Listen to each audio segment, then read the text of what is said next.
Don't think that you've seen in my head all my dreams.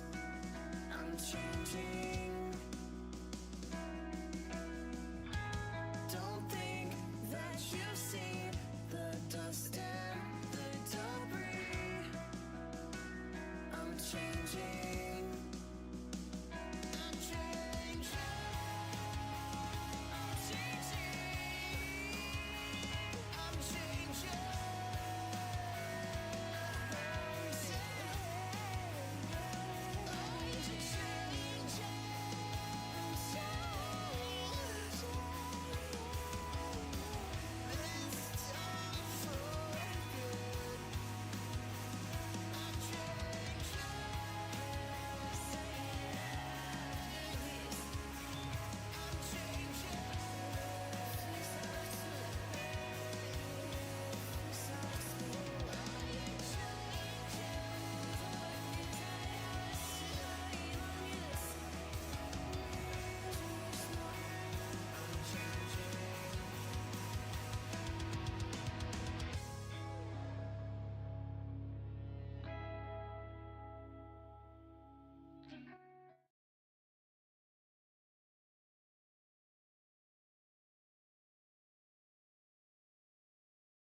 Hello, and welcome to SPW3 Lethally Live.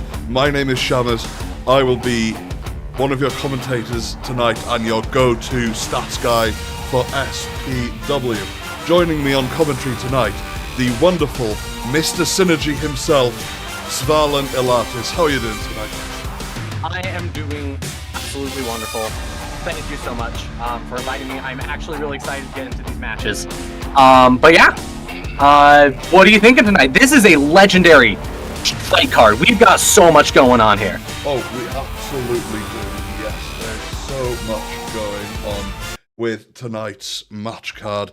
There's so many matches to look forward to. Our main event tonight, 100%, is going to be a blockbuster of a match. We have a fatal four-way for the Portal Division Denny Bowl between current champion Farwolf Svati up against three legendary wrestlers in Sin, Jed, and Scout. Jed making his debut here in the most exciting fashion I think I've seen a debut for SPW, going straight in for a championship match. Jed, been with the Syndicate for many years, has quite the reputation about here. Sin performed well in every single one of his matches, and again has built a huge reputation. Absolutely. Here, as has Scout, who's done fantastically with Yeah, all of and these matches. I really think the match I'm most looking forward to is our number one contender match, Burial versus Adeline Fix Nemo. These are powerhouses. These are people who do not pull punches. They have shown great in previous matches, and this is going to be one of the most ultimate fights to watch. Oh, it is. Absolutely. All with very different wrestling styles as well. 100%. You've got Adeline, pure strike, a bit of technical in there as well. You've got Fix with her high-flying, exciting, Phoenix-inspired wrestling. You've got Who else is in the match? I'll let you talk about the other two.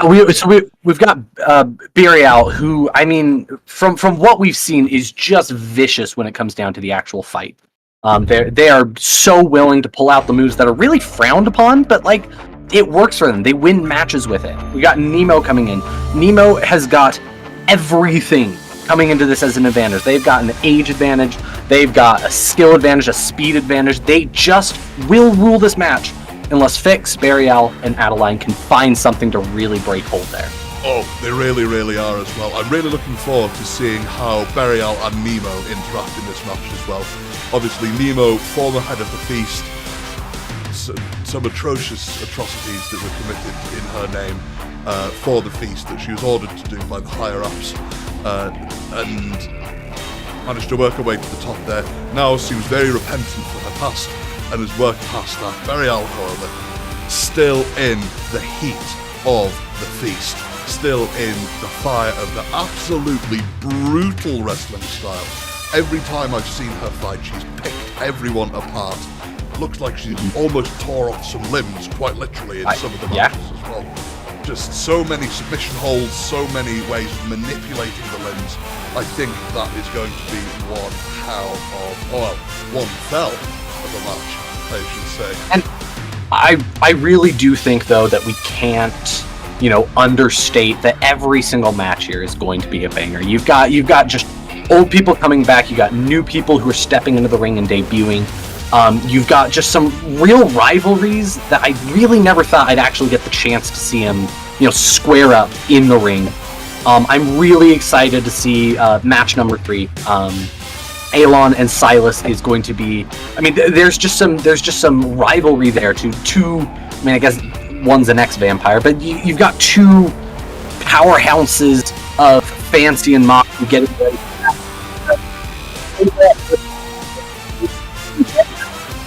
Like, who doesn't want to see that, right? No, exactly. I think it really cannot be understated how intense this is going to be as far as a match card. Oh, absolutely, absolutely. It will be. There's so many fantastic matches in here as well. You've also got 2 of the Steadfast Council in Miranda and Koga going up against each other. You've got 2 other debutantes other than Jed entering in. You've got Elijah Daniel, who's tag teaming with the Feastian Zelina Cinder, going up against the guildmates from the Vanguard, Miria and Evangeline.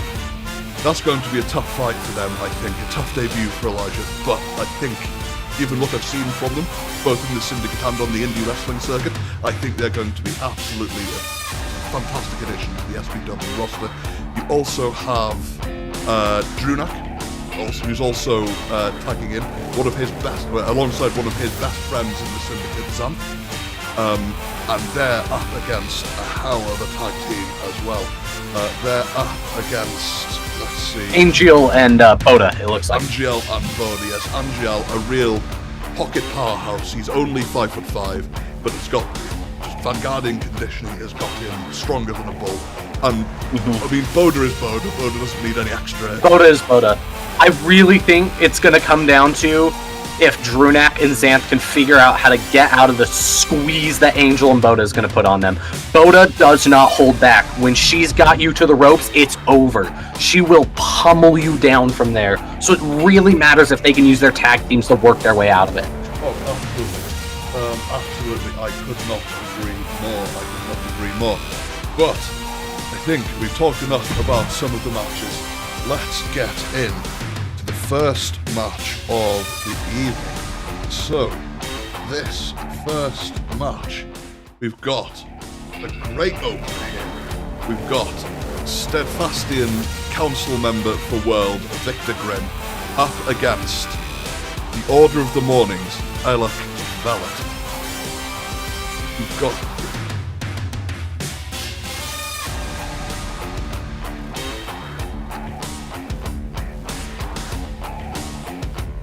Oh, it is absolutely sweet.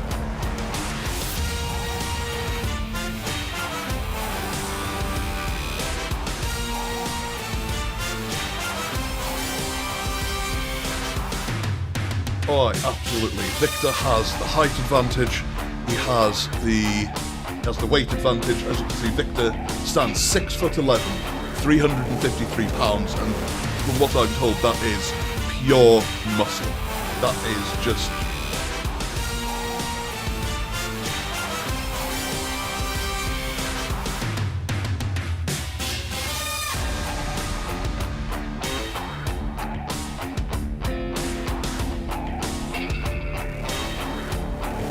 Absolutely, absolutely. I mean, you know, Alok stands up about 5'10", he's 240 pounds. Victor tends to go for a more powerhouse approach to things, very just using his strength to throw opponents around the ring, and also has that just strength advantage, I'd say. Alok, however, tends to like to break people down with strikes. He's definitely more of a puncher, more of a kicker, generally overall more of an all-rounder when it comes to striking. And does have that speed advantage on Victor. He's almost he's a little over a foot under Victor height-wise. He's 240 pounds isn't to be scoffed at. It's definitely, he's definitely got 100 pounds. Victor's definitely got over 100 pounds on him. But that 240 pounds, and again, muscle, again, is just not really to be scoffed at. But I think they're ready to start introducing the wrestlers. Continue talking about them as they come into the match. The first look at the Denny Ball Arena for tonight, and the first wrestler in, of course, Steadfastian Council member Victor Grimm.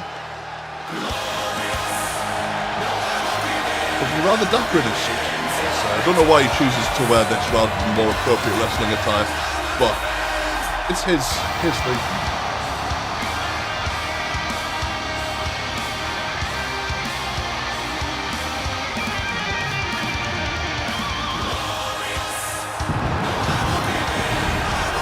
It together, but the following contest is scheduled for one fall, making his way to the ring, representing the ministry from Limbo, weighing in at 353 pounds, Victor, the Professor Grimm. Victor, the Professor Grimm. There we go. what do you think is Victor's condition here in which he wins? Oh, well, he's been training at his hand-to-hand. I've been told along the grapevine that he's going to really be focusing on the torso back of their opponents. Weighing in at He's picked up a new finisher as well. His usual one is the Orc Buster, a real painful muscle buster. He gets them up on his shoulders. But he's also picked up a bear hug, which I've been told, after really working on that torso, is an absolute killer when it comes to the ring. It depends on if I think that will be Victor's win condition. What do you think? What do you think, Alok? What do you think their win condition might be? I think it really depends if Alok can just really hold up to the onslaught that is inevitably going to come from an Orc at what, 350 pounds you said? Yes. It really depends if he can bring something creative, bring something new, and stay quick on his feet. He's got to get up from big hits or... Yes, you're absolutely right. Here we go into the match. Alok, some quick strikes against the Orc. He needs to get that first advantage. Victor, though, getting his trying to get back into the match with a huge clothesline there by Alok, trying to get everything in.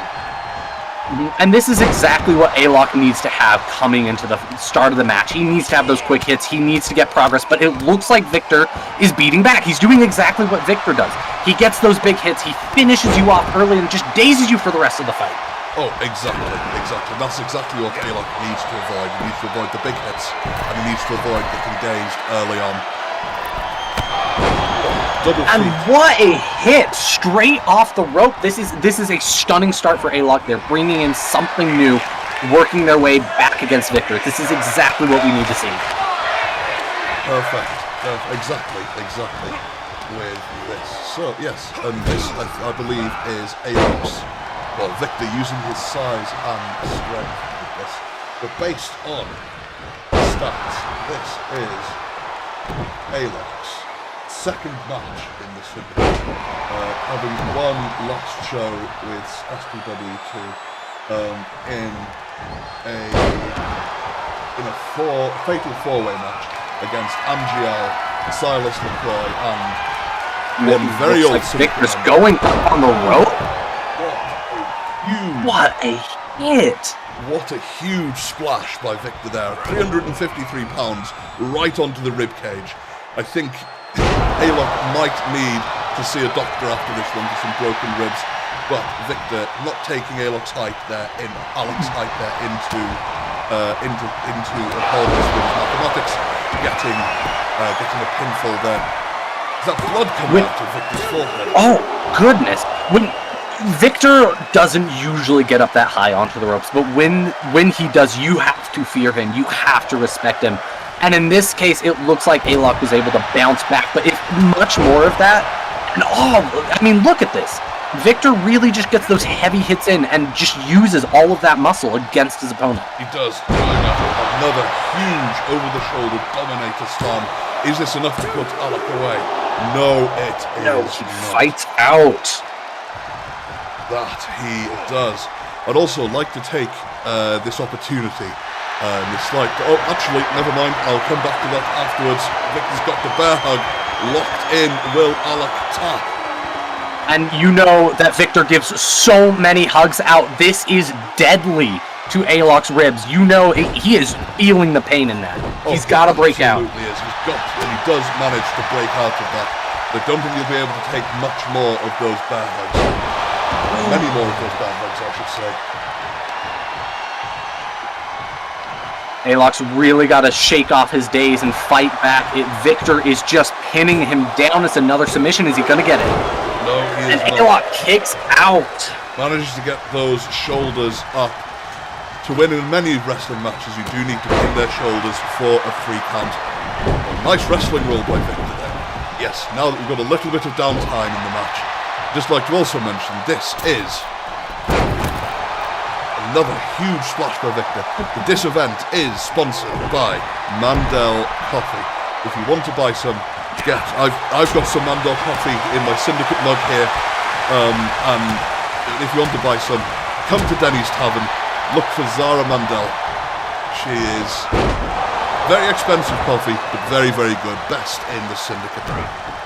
And Aylock is starting to put down the work. He's starting to really work his way back from Victor's kind of aggressive lead that he was taking there a little bit. And he has to stick these fights or it's just not going to last him.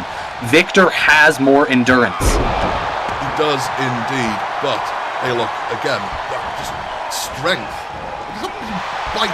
Biting Victor's finger. I mean, desperate times call for desperate measures. Victor kicks out. Kicks out at the last second. And they're feeling exhausted now. They have to be. This is such a long fight, and they're both they've got so much weight to throw around for both of them. You just know they're slowly going to be draining out. Someone's got to end this sooner rather than later. Huge reversal by Aylock. What a great DDT from up that high. That can't do well for the gash on Victor's forehead. Some big punches. They're starting to get scrappy now. They're starting to go for less of the big moves and just more of whatever they can get. Exchanging slaps. Slaps from almost a gorilla press slam by Victor. Aylock gets another impressive DDT from almost 7 foot in the air. Huge front kick. Is this enough to put Victor away? Is it enough? No. And the last second, as the hand was coming down, Victor just barely manages to kick out of it. But he does. This is an impressive showing by both wrestlers here. What? Mentioning that smart moves though by Alec there. He's trying to wear down the limbs of his bigger opponent. Should really be focusing on those legs, but Victor goes up, Victor comes down. The bigger they are, the harder they fall. Is that choke slam by Alec enough to put the Orc away? Let's see. Victor's down for the count. And that's 3! The Lot takes the first match with a stunning performance against the venerable Guildmaster. Yes, What a match. Exactly. What a match. What a match that was. I like putting his hand out. Victor shaking his hand, raising his arm. What a good sport the Steadfastian Guild leader is. I mean, that's what he's known for. It's really his MO, his gentlemanship. It's why he fights in a suit. I think. What a stunning match to start us off. I really think Ilak Villat came into this knowing exactly what he'd need to do, and performed beautifully. Exactly. That is exactly what he managed to do with that. Let's get us back up on screen. Yes, what an absolute match that was. That could have gone either way, in fairness. Victor fought well, got some huge moves in. Lots of big slams, lots of big... he even got his trademark bear hug in at one point. I almost could hear the cracks in Velik's back from here. That was 100%. I think he might need a chiropractor after that one. I know I would. So we're going into the second match now, a tag team. Give me the stats. What are we looking at? What are we seeing? The same explosiveness, or is it going to be a more slow wear down of both sides? Well, there's some very exciting wrestlers in this match. We've got, going from left to right, we have the Vanguardian pocket powerhouse, Miria Angelbane, teaming up with expert musician and also Vanguardian, Evangeline Calter. You'd think their guild affiliations would give them, will have had them used to working together on things, so hopefully, for them at least, their teamwork is going to be absolutely on point. Evangeline, though, not quite as experienced with fighting as Miria is. Miria from Halfton on the now closed Aleskia. Rather unfortunately caused that to close down. I do feel for everyone that was left on that plane. But that Hellish place. Hellish place, exactly. But yeah, Miria, very experienced fighter, and she shows that every day with her Vanguardian training. Eva, not so experienced with fighting, more of a musician, more of a bard. That doesn't mean to counter out though. Very, very exciting, high-flying style, very technical, very, very good. Very good speed, very athletic. So don't counter out, but definitely less experienced. And the opposing team, one newer to the Syndicate, one newer to SPW. On the left we have Elijah Daniel, brand new to the Syndicate. Not brand new to the Syndicate, brand new to SPW as of this show. Very high-flying, very exciting wrestling style. Hopefully we'll be able to match Eva in the air. And alongside her, the Scarlet Beast in Zelina Cinder. Now, hopefully she'll be able to get that brutal side out to give them a slight edge, or at least even the matches up a little bit. In regards to matches, Miria has 1-1, lost 2.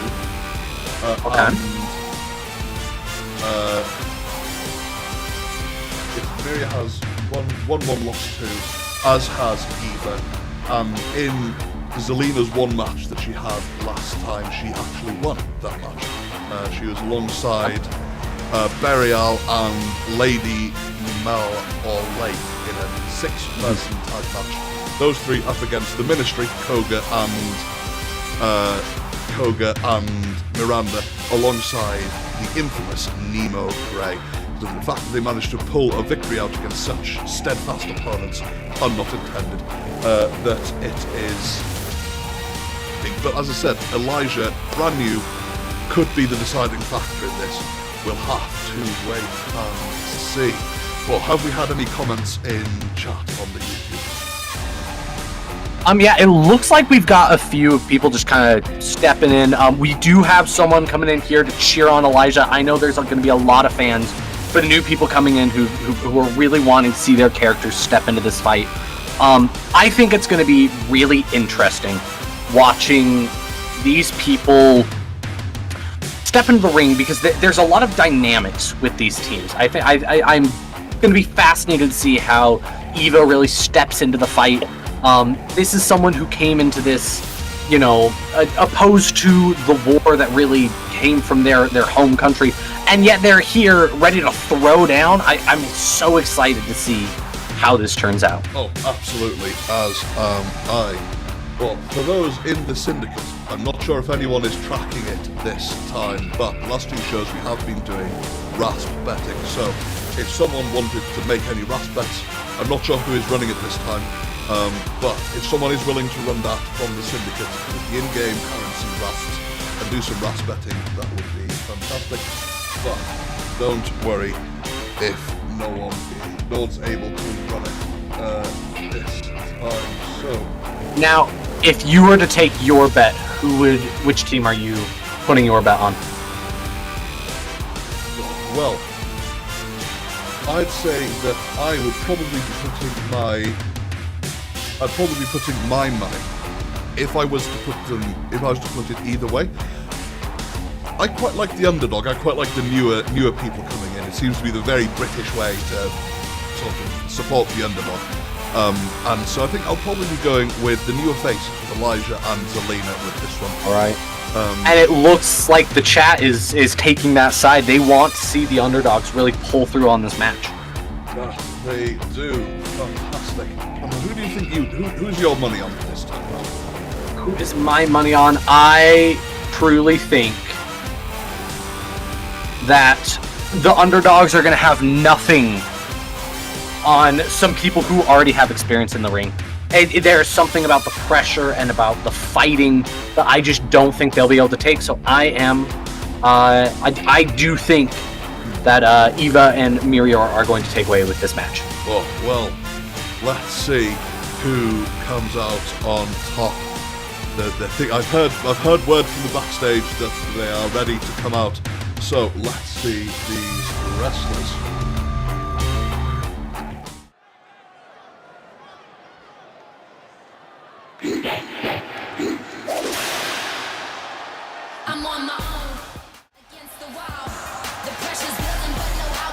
And here we go with the introductions of the fighters. These are really fun to see how they present themselves, because it's such a big part of how they present themselves in the ring as well, and how they're willing to fight. Oh, absolutely. The following contest. We go with the ring announcer. For one fall. Introducing first, from El Dorado, Cutie Pie. We do Evangeline Talater coming in first. Only 5'1", less than 100 pounds. She definitely has the agility though and the speed that makes up for that smaller size in the ring. I mean, just look at those flips. Incredible. I mean, she's all over the place. It is going to be a wonder just if she pulls this off, if she's able to do that in the ring. I really do think that Zelina and Elijah will not be able to hold up to her. I mean, she's small, she's fat, she doesn't have a lot of weight, but she knows how to use her momentum. That she does. Her tag partner coming in now. This is Miriam, not much taller, 5'1", but she's come prepared. Look at that armor. Definitely come in. Beautiful. Now, there's something to be said about how mired in the Vanguardian culture she is, and that how much that is going to boost her into this fight. She's a Vanguardian soldier. She's got the Vanguardian training, and from rumors I've heard, she's marrying into the Teravisan household soon. Yes, she is. Yes, engaged to Goethe Teravisan. She'll be joining both Hand of the Vanguard, Vex, and Victor, one of the guild masters who we saw earlier tonight, who are both married to Warren Teravisan and Jonna Teravisan, respectively. Now, do you think she's going to be able to bring the muscle for this fight? Oh, absolutely. And I think that's why this team of her and Eva are going to be absolutely explosive. One high flyer, one super strong. I can see them being rather explosive. And Next we have from out of this world, Elijah. Daniel. Absolutely Now- fabulous. They are an inspiration to any wrestlers out there, any characters. And I mean, just look at the way they carry themselves onto the stage. The confidence is there. They truly think that they can take this, and they need that. Oh, absolutely. Entirely confident in their own abilities. They should be an interesting combatant here. Next we have their partner, Zelina Cinder. Now, she is probably the tallest of the four competitors here. Stood at around, let me double check my notes. Yeah, stood at 6 foot and 151 pounds. And from Is easily has the height and weight advantage here. hell, Sinister Scorpion. Our announcer clearly Now- hasn't got our notes for the names, but that is absolutely fine. Sorry, you go ahead. I did not mean to interrupt. Oh no, I was gonna say, you know, there's not a lot known about some of the people coming into this, and I think that is going to really give advantages in that they don't have a lot of experience on how to fight them. And I think Zelina is going to be one of those people. There isn't a ton known about, you know, what she is going to bring to this specific match and how you're going to counter that. Exactly. As I said, not much is known. I know that her family, not just her, have a lot of ties with the Feast. And I know that she did spend some time under the care of the guild master, one of the guild masters, the council member for community, Miranda Lemieux, healing from a severed leg. So, And it looks like we're going to start the match. and the bell rings. It looks like Eva and Elijah starting off in the ring. And there we go. Eva going in with the three amigos to start a strong start to the match. 3 big suplexes there. Those big hits are really surprising to see coming out of Eva, of all people. She is really using that Vanguard training she's got to just use her advantages. Oh, absolutely. But Elijah, them street smarts, getting the reversal through. A huge kick with those heels to the gut. That's gonna leave bruises at the very least. And it looks like Zelina comes in. Now, Zelina, there is something to be said about how vicious she is going to be in this match. We've seen Feastians in this ring before, and they do not hold back. Oh, they fight until it's done. Absolutely not.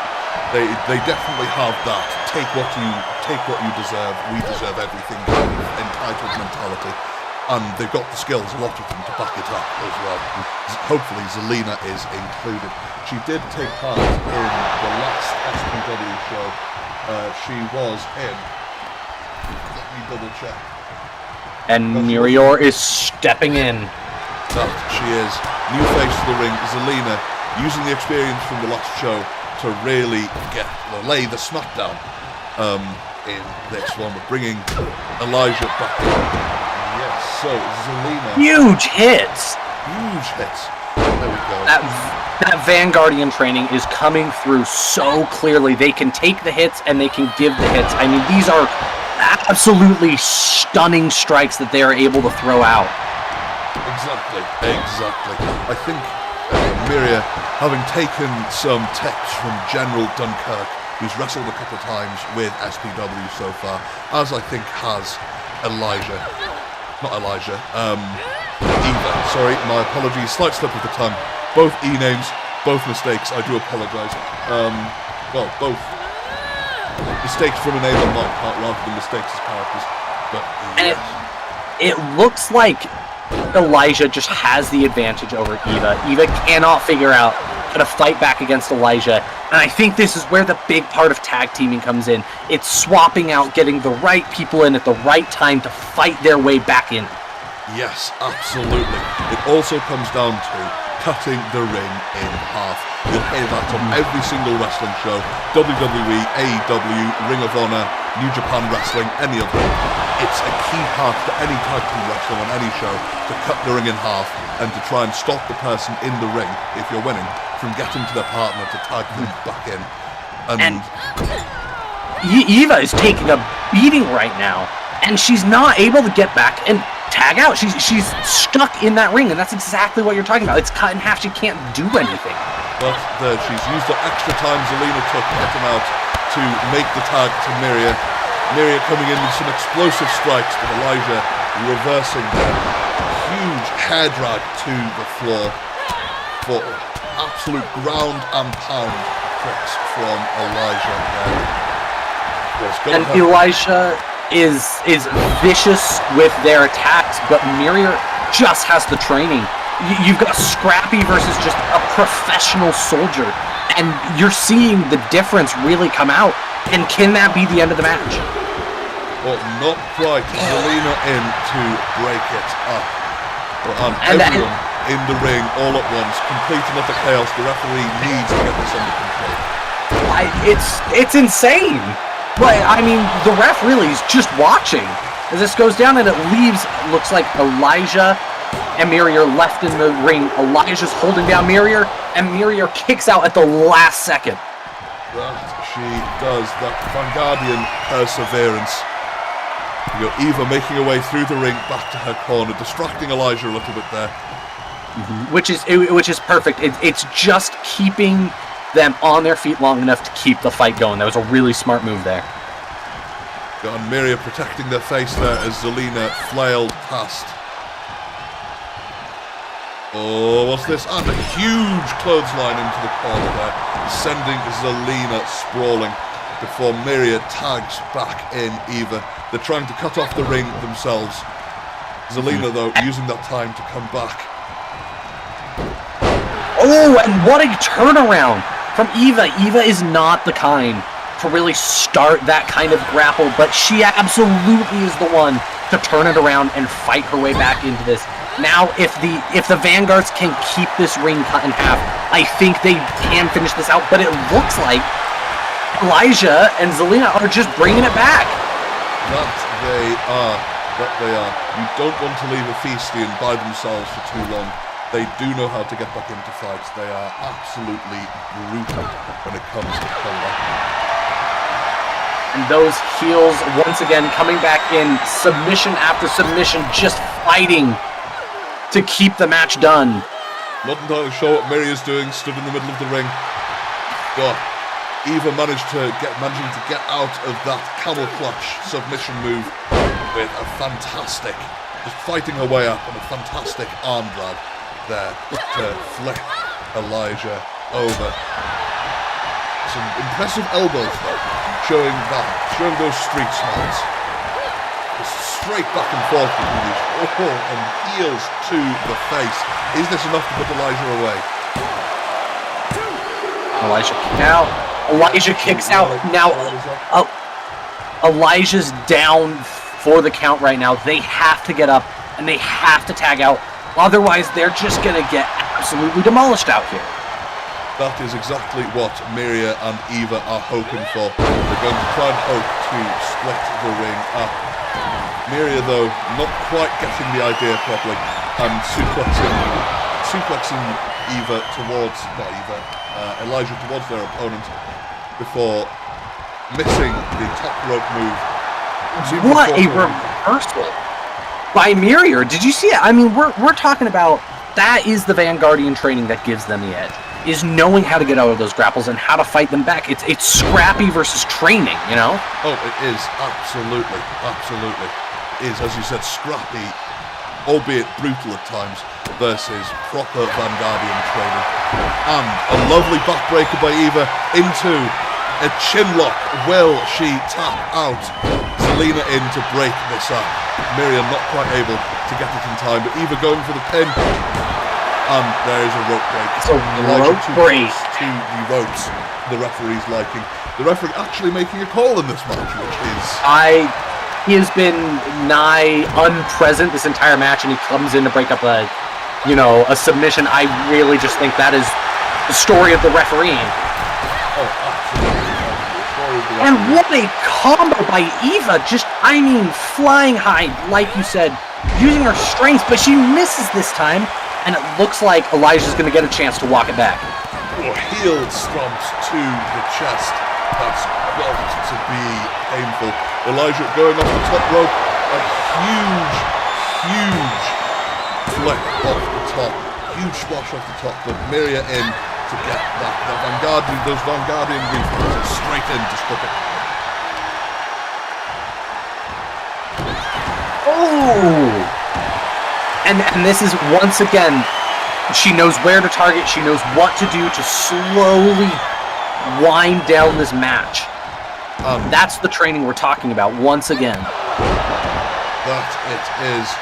It looks like Eva's had enough of Zelina's interference, concentrating on the pink-haired Scarlet Feast, giving Elijah a chance to get back into this match. I wonder how planned that was. And what a big hit! But it looks like Elijah's going to need to kind of move them around to get him into a better place to hold down a submission, and it looks like he's got it. Almost a pinfall there. Pinned it for 2, but again, Miria, those Vanguardian reflexes getting in to break up the match. Break up the pinfall, I should say. And we've got an alternate fight going outside the ring. What is this ref doing? Oh, well, there's no rules against fighting outside of the ring. A huge spinning backbreaker by Elijah there. Will it be enough? Especially And Miria outside. The ring won't be outside to finish this one off. And Elijah finishes the pin. What a beautiful move by Zelina to pull Miria away from the ring and prevent any way for her to come in and rescue her partner. Oh, exactly. Some real tactical thinking by the Beast in there to just distract Miria, knowing that Miria's reflexes would get her in to break up that pinfall. Are your winners! And your winners here. Fight. The underdogs step up, they figure it out. The fans in the chat are roaring with excitement, and I think they deserve it. They really did find their way to win against such a powerhouse of the Vanguard. Oh, they did. Absolutely. It was an absolute battle from start to finish. As you can see, Backroom staff have rated that an instant classic, 4.5 out of 5 stars. That is, let's see, so yeah, absolutely 5 stars. 4.5 out of 5 stars for that. So let me make some extra notes for the aftermath. So that brings Elijah with a victory in her first match and puts a win for Zelina in her staff club. Oh, what a match! What a way to finish! That was it. It could have gone either way, really, and I do think it came down to the tactical, the scrappy decision making. They were able to really think their way through it and find a way to keep them from disturbing the pin. Oh, absolutely. Zelina's interference there was absolutely key to that victory. They worked very well as a team. I wonder if the management will put them into a tag team together. Who knows? Oh, right though, let's see who's next on the match card, shall we? Oh, so, Battle of the Vampires. We've got Silas versus Alon. Oh, this is going to be interesting. Alon is a vampire that comes from a lot of background. There's so much that could be said.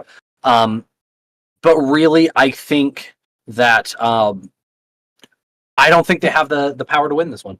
I do think Silas's kind of more recent, enter into the Syndicate is really going to give him enough perspective to absolutely take down Alon for all the championships he's really won. I don't think he can hold it up in this match. Oh, maybe. Yeah, that's a very interesting hypothesis. Obviously, Alon is a lot more experienced, has been with the Syndicate since the very, very early days. And as you said, he's got vampire. He's just got such a versatile skill set in this. I think Silas, he is a lot more recent, and has joined the Steadfast. I think. Oh, fun fact. Silas is not a vampire anymore, so this is not a battle of the vampires. Silas has dropped his vampirism, so this is a vampire versus an ex-vampire. So we're talking, I mean, Vampire Lord versus ex-vampire. I really do think that Silas's experience is going to triumph over Aelon here. Oh, well, there's a lot that can be said about Aelon's experience and just his power level. He's obviously not really seeking to get rid of his vampirism, as far as I'm aware. He's very happy as a vampire. So it's really a battle of opinions about whether vampirism should be kept or whether it should be got rid of. Yeah. There are some people that go out of their way to seek vampirism. There are some that, like Silas, that choice was taken out of their hands,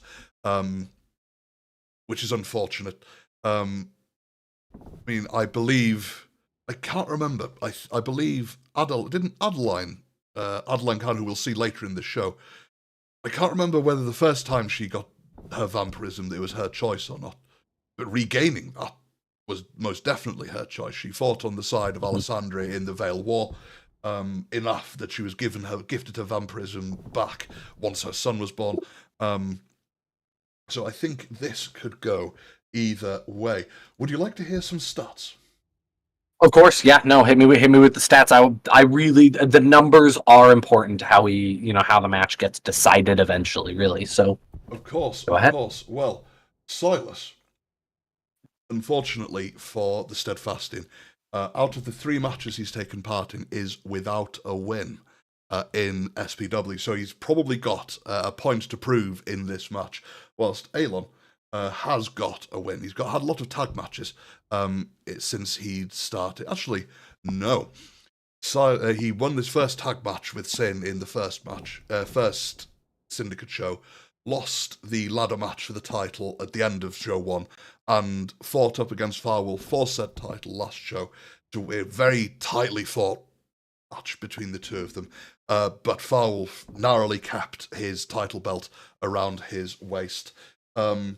Height and weight-wise, we've got 2 powerhouses going up against 2 huge wrestlers going up against each other. There's only a few inches in it. Aelon's being 6'5", and Silas being 6'1". There's probably about 40 pounds in it, weight-wise as well.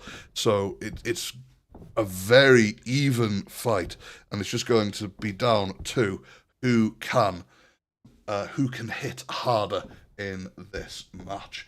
So I'm hearing from the backroom staff they're about to come in. So let's have a look. See, I believe this is match number 3. So what we'll be doing, there we go, in comes Aelon first.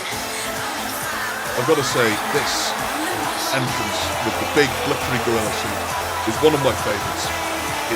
It just sums up the chaos gremlin that is Aelon rather perfectly.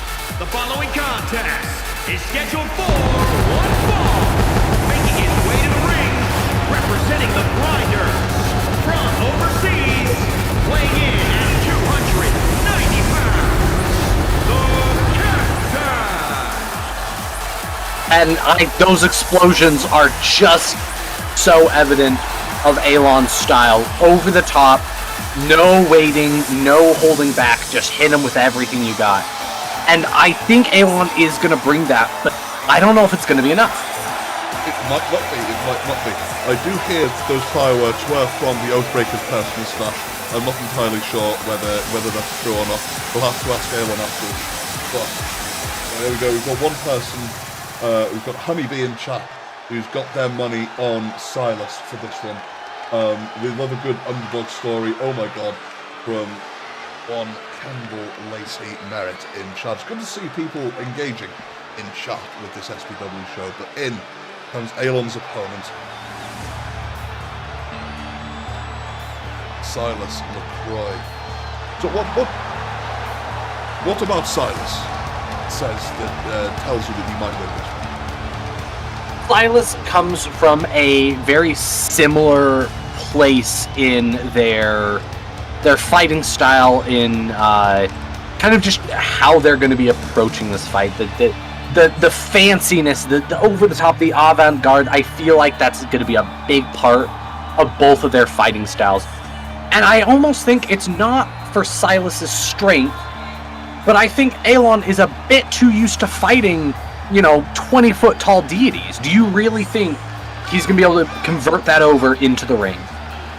Possibly not, especially with the officiate dual spell that is over the SPW arena for every show that evens out everyone's stats, evens out everyone's physicality to make nice, even fights and exciting wrestling within the ring. Now, where I do think Silas is going to have a bit more, strength is control.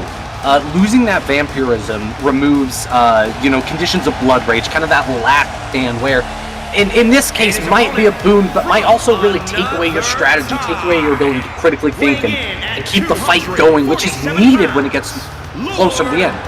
So,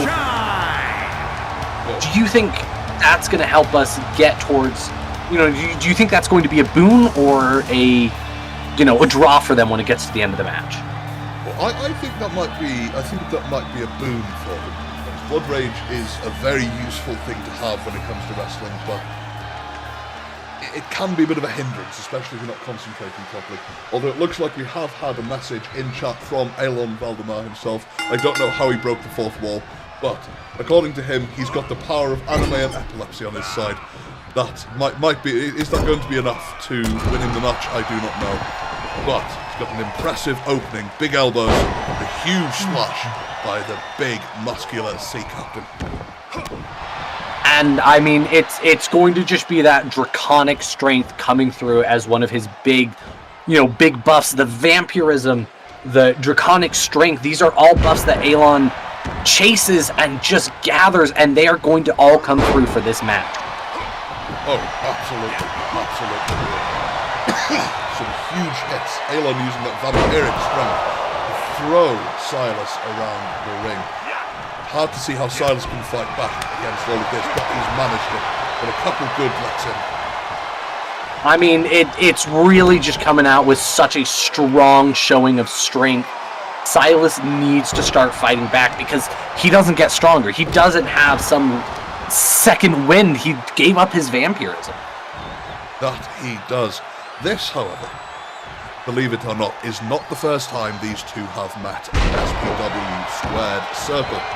They met in the first week in a tag match where Elon's tag team, the Glitterillas, where he tag teams with the Mr. Charismatic himself, Karasin Sin Rickson, up against Silas and one of his best friends, Vane, with their tag team, Fins and Fangs. Elon and Sin were the winners on that day. Silas might want to prove that he is just as good in, if not better, as a singles competitor than with his when he comes with his thing. But Elon going for the pin, goes for the captain's foot. It's starting to look personal. It looks like Elon's almost come into this with some sort of offense. It's like, last time we met, I won, I'm gonna do it again. And you can just see that every single blow is just so brutal. Well, it is, absolutely.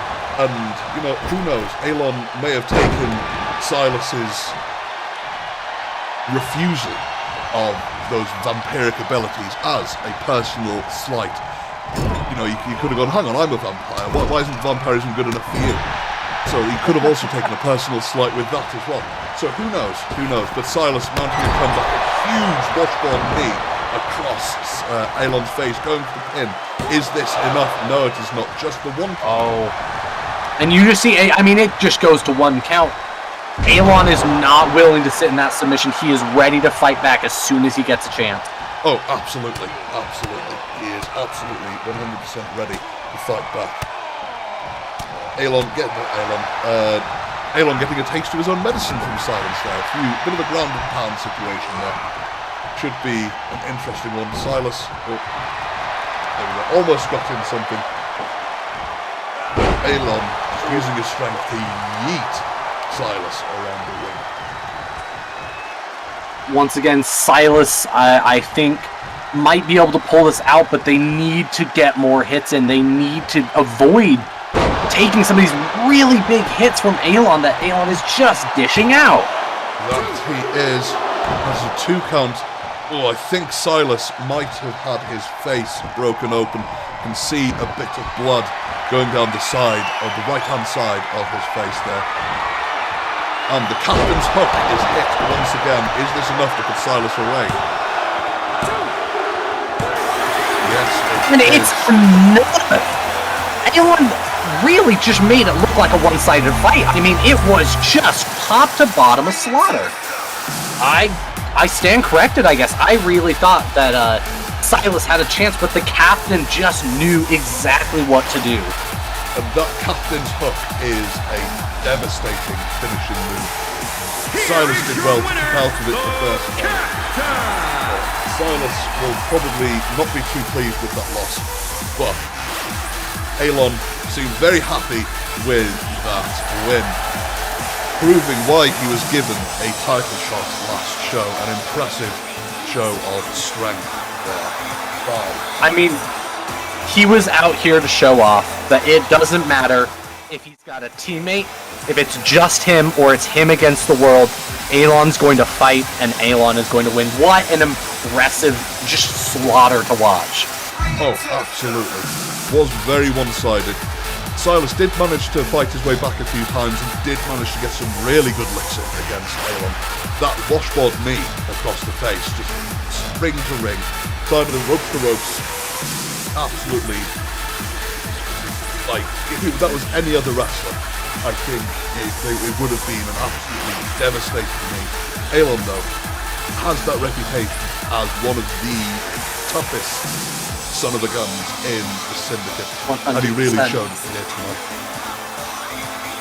So, I mean, I think that this really puts Alon back on the path to go back for another title match, to shoot back. I mean, such a brilliant showing. What do you think his future with the SPW is going to look like? Was such just a brutalizing.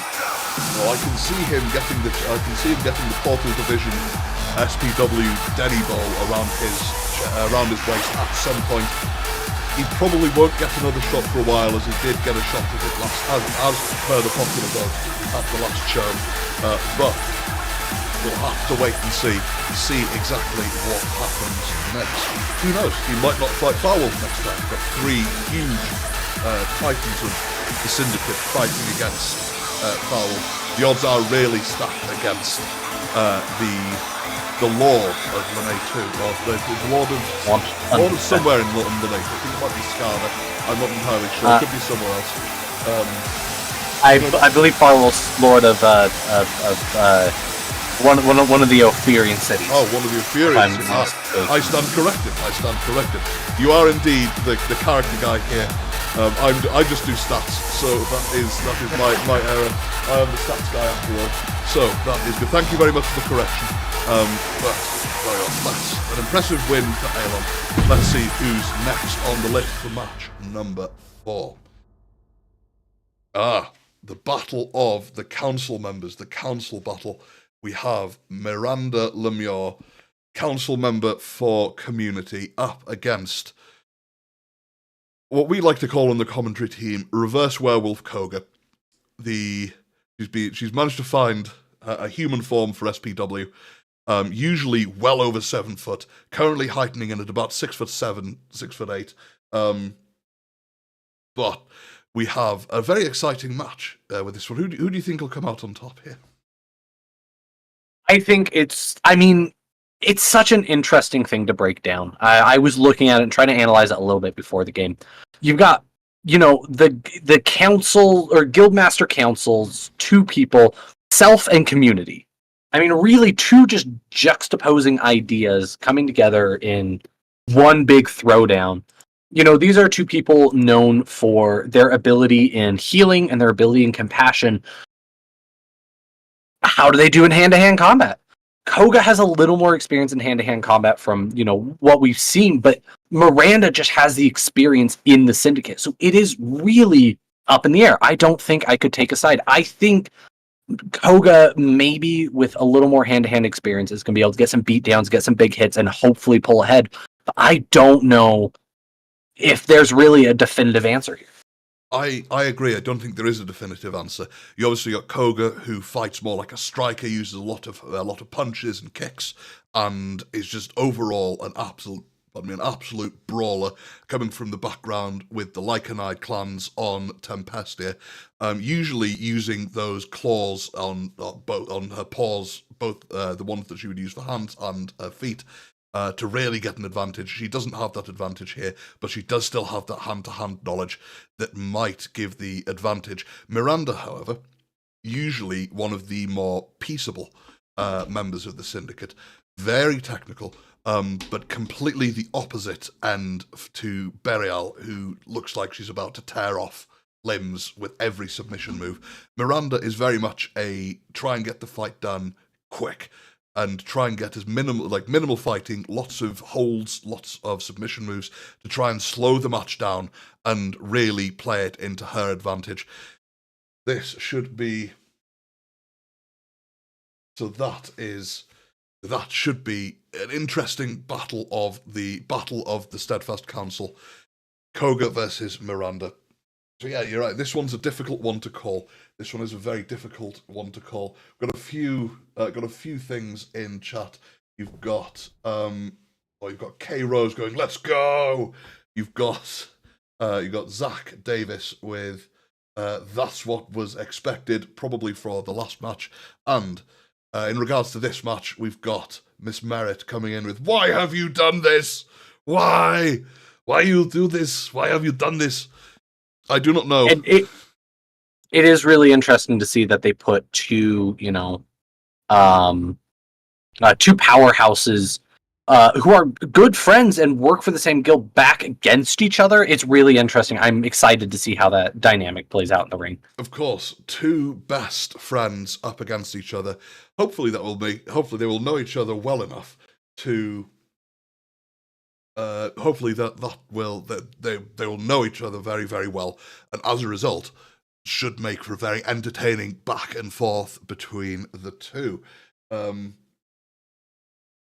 we go. Well, someone's experiencing some cognitive dissonance, but let's have a look. Let's see how they do. I'm hearing from the back room they're about to enter, so let's get sorted.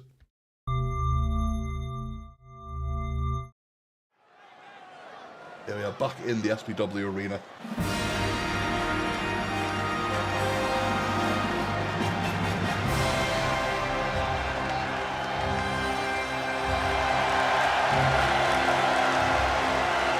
Miranda coming in with that unicorn horn. Back in the Syndicate, a unicorn shifter.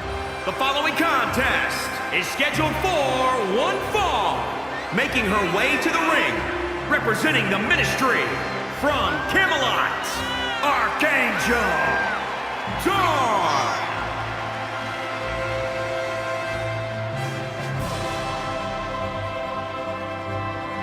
Yes, a very, very kind-hearted individual here.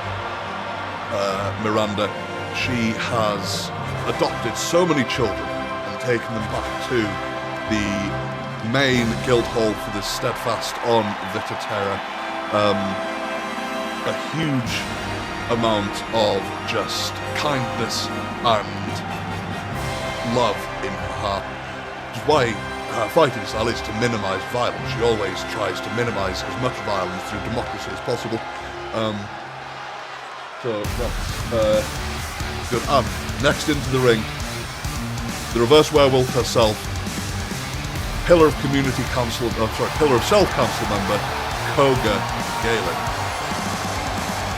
I mean, there is no diplomacy when it comes to the ring. Standing 7 feet tall. That is true. There is no diplomacy in the ring. When that bell goes, you need to get that 3 count or that submission to win the match. Do you think Miranda's going to be able to pull the strength out to take down Koga? Well, I think there's a good chance she'll need a very strong opening. She'll really need to start really sort of laying down those submission moves to do enough damage in the long run to get Koga down. Koga does have the size and weight advantage. He's 6'7", so 6'8", and weighing in at where is Koga? And then the bell goes and the match starts. Koga weighing in at 207 pounds against Miranda's 173. Koga has over a foot on Miranda as well, so that could factor in the size difference. Koga missing the top rope double axe handle as Miranda gets an impressive suplex through. And that's, I think, is going to be one of the biggest pieces of this fight, is can they really go all out on, you know, a good friend and guild member of theirs, and will they be able to turn that into a victory? You see that Koga's got just such an overwhelming height advantage, but is she willing to use it to really throw down the hurt? Exactly. I think that's probably a good tactic for them to put back on the outside. Nice reversal by Koga there, straight into the face. But again, Miranda getting some. Again, this back and forth, both knowing each other very well. Lots of reversals by the two. Miranda just getting the upper edge here. Not quite. Koga throwing her out of the ring, showing that like-and-eyed agility up to the top rope. Coaxing Miranda to her feet. Let's see. Takes the flight and takes the shot, but it just wasn't as big of a hit as I think Koga was going for. Not quite, no. Big forearm to the head, but Miranda not quite, didn't connect quite as well as maybe Koga hoped. Koga's looked like trying to make up for it. Throw Miranda outside of the ring now. What's the count? How long can they be out here? So, if the referee can count to 10, if they are still out of the ring, the match is called for them being unable to get back in time and they lose. If both are out of the ring, it counts as a draw. So you really need to get back into the ring. However, the count can be reset if someone goes into the ring and comes back out of it. The referee doesn't have to keep a count for both of them, just keep, or both of them individually I should say, just keeps the count for the others. So, keeps the count collectively. Eight. Someone's got to get back inside, and it looks like Koga's the first one. And she resets the count coming back out.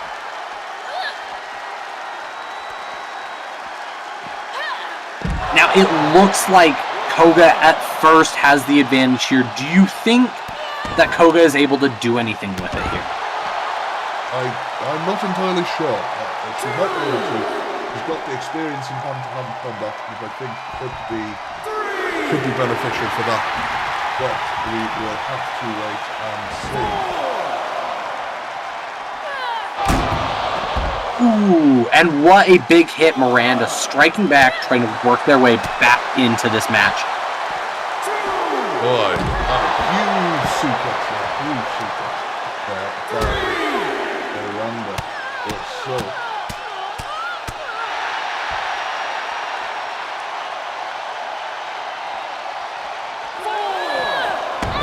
And it's really just a match outside of the box for them. Are they, you know, they can't pull a submission out here. They really got to work themselves back in. So at this point, it's just throwing down to see who has more endurance and who can hold on for longer. Miranda getting a little bit of the crowd on her side. Will Koga be able to take advantage? Not quite. Miranda a little too quick with that. God. I think Miranda is pretty confident that they're back in it and that they've got the advantage they need.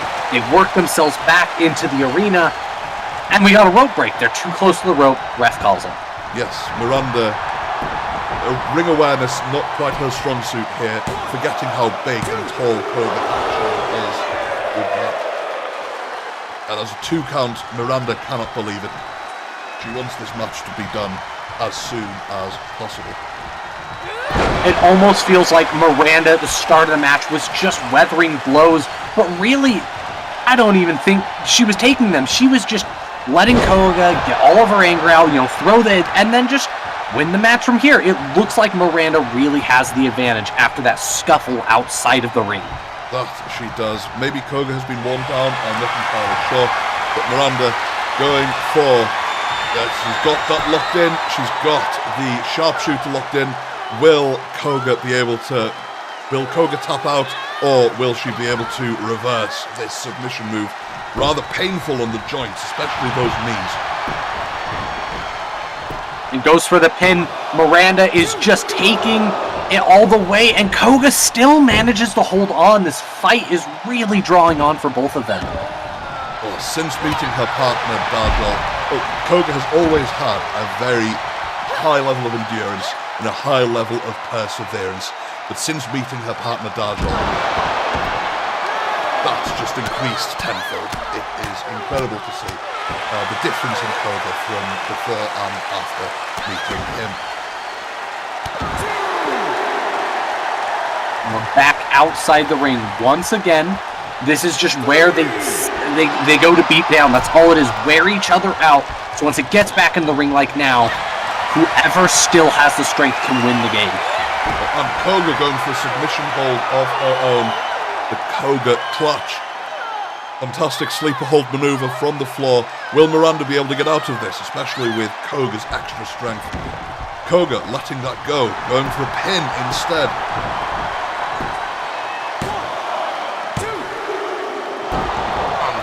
And at the last second, Miranda once again kicks out. She's got to fight back though. She's not going to win just taking these hits over and over. Koga's climbing back up on the rope. It's going to be another big hit. Miranda just gets out the way of a flying top rope elbow before she picks Koga up, running her head into that top turnbuckle. That's gotta hurt. I'm surprised Koga wasn't broken open with that. Big drop kick with Miranda sending Koga back out of the ring. He doesn't want Koga making use of those top ropes. And Miranda's going to chase once again outside the cage just to really extend down this fight and wear each other down. Impressive show of strength by Koga there, picking Miranda up, holding her there before an impressive belly-to-belly suplex. Koga taking it back into the ring. Wanting an honourable victory. Is this going to be enough? No, it is not. And Miranda refuses to lose this on a submission. They're weathering so many hits, but they have to get their own, and they have to try and pin Koga before it's too late. Big mudhole stomps in the corner. Koga rocked a little bit though. Just those huge hits by Miranda. Going for the sharpshooter. Koga might be too close to the ropes. Is this enough? No, if she is not close enough to the ropes, the referee... Oh, and the referee does call. A referee calls a rope break. And it looks like Miranda's just right back into it. That's one, that's two. And that's three! Miranda with the experience, Miranda with the knowledge of how to take hits and keep fighting. That's what the Syndicate does to you. It teaches you how to pop back up and just keep fighting when you need it. Oh, absolutely, absolutely. This is definitely one for the history books. What a monumental win for Miranda there. The two shaking hands. Friendship is still there. Koga, a little annoyed that she lost, I think, but generally speaking, happy to... If she was going to lose to anybody, I think Miranda, I think that will soften the blow, but the fact that they're such good friends out of the Syndicate as well. I think it's, frankly, a little poetic. You've got, there's someone representing self and someone representing community. Of course, it's going to be the community that takes the win here. It's all of that strength and unity, Miranda, that empowers her to win these fights. That it is. but fantastic. So, well, I believe we're being told by the back end to speed things up a little bit. So let's have a look at the next match for today. This will be our mid-card main event. After this match, we'll be taking a short break for people to go and get some food, some drinks, some snacks, have a quick bio break, as my Scottish friend calls them. And yeah, just going generally to have a little bit of a break. We'll probably have 5 or 10 minutes in between matches. But this, what a match this is going to be. Lord Khan versus Nemo Grey versus Fix Terravison versus Berial Wardhaven. This is a ladder match with a contract above it in a suitcase for the number one contender to fight against Guildhall champion Gaelish Harper Dartmoor for the Guildhall Denny Bowl Championship on the next show, which, might I point out, is scheduled for Vapor. So Gaelish will have home field advantage in that show. But all of these 4 wrestlers, I think, would make a fantastic matchup for Gaelish. 100%. I think we can run them down real quick. You've got, Berial, Scarlet Feast extraordinaire, explosive appearance into the Syndicate.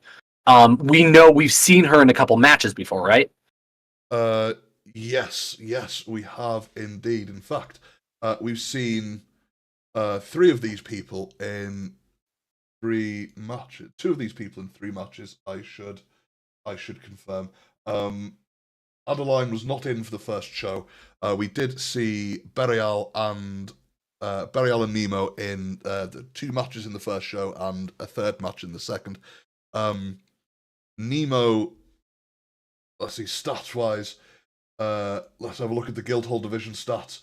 So Nemo, I think, has 1 win and 2 losses.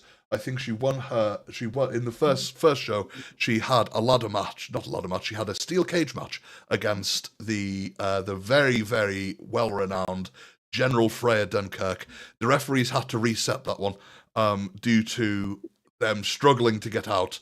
Very, very repetitive spot in that match, and the referees had to get that sorted and restart the match. But and then we've had Berial, who's been in 3 matches, has won 2 and lost 1. She won her first match in the first show. She lost the championship match in the opener, the Royal Rumble, 10-woman Royal Rumble match, and she won last week in a 6-man tag. This week, she's probably looking to get that again. Fix won her match last week. She teamed last month. She teamed up with her arch nemesis Sin Rickson to end up beating the Ministry. And Adeline Khan narrowly lost out in her match last show as well. But they're all going to be looking to put a win in their win column and earn themselves a championship shot. Well, I believe they're ready to come out. So whilst we continue to discuss, let's see these wrestlers come out. Let's see their entrances. And Nemo Grey first out of the block.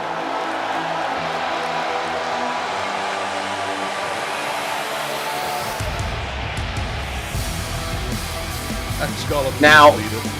Sorry, you go ahead. Oh, Nemo has, I think, a very big age and experience gap on everyone. The following contest is a fatal 4-way ladder match. Making her From way to the ring. Rajatar, she comes with a lot of strength. She comes with a lot of speed, and she comes with a lot of experience. Oh, absolutely. Easily the oldest of the 4, though she does not look a day over 21. How she does it, I'm not sure. Must have a fantastic skincare routine. Something about Souls of the Young, but I really do think that she has potential to win this out, if nothing but for just notoriety. Oh, absolutely. When she did manage to pull off an impressive victory in the first show against General Freya Dunkirk, who is one of the most disciplined, active wrestlers. Speaking of the Vanguard, next And her we have opponents, General Dunkirk's right From hand, Mount Fix Olympus, the And- Queen. This is going to be ecstatic to see. I mean, once again, this is going to be a clash of just some of the biggest names and some of the biggest punches. I mean, this is Fix. What else do you really need to say? The name alone carries a fear into the hearts of those afraid of fire. That's all you need to say. Exactly. And her high-flying style really plays into that Phoenix form that she's got as a Phoenix shifter back in the Syndicate. Unfortunately, it's against the rules for SPW for her to use that in here. And she's very much a follow-the-rules kind of... She wouldn't have got so far up in the Vanguard if she wasn't. I have seen her break a few rules in the past to get things through. But generally speaking, big one for rules. Speaking of a rule breaker, next one in, another Lord from Arianville, formerly Ophiria, Lord Adeline And Khan. from parts unknown, There are some rumours going around about her ex-husband. Have you heard those? No, please do share. I always like to hear, what's going on with our contestants. Oh, well, she was, for a very long time, through marriage, Lady Khan. She managed to marry one of the lords of Arianville. However, they have, I believe they have divorced under rather tenuous circumstances. Rumour has it, and we need to confirm we'll need to confirm with our sources, but rumour has it that he was a cannibal. Oh, Arianville is known for many things, and that's one of them. It is, but he was very secretive about it. And she obviously didn't know, wouldn't have married him if she did. And so, I think that's probably quite a good reason for this, I'd say. And here we go. This entrance has been legendary, and I think we're so accustomed to it, but we really should just appreciate the beauty of this entrance. Oh, absolutely. It really highlights the brutality of the feast and the brutality of Berial as a wrestler. I can't quite tell, is it Berial or Beriali? If anyone knows in chat on me, please let us know. That's one thing that I forgot to do in my research. But yes, absolutely legendary entrance from Berial or Beriali. Look at those eyes. You would not want to meet those eyes on a dark night in a back alley.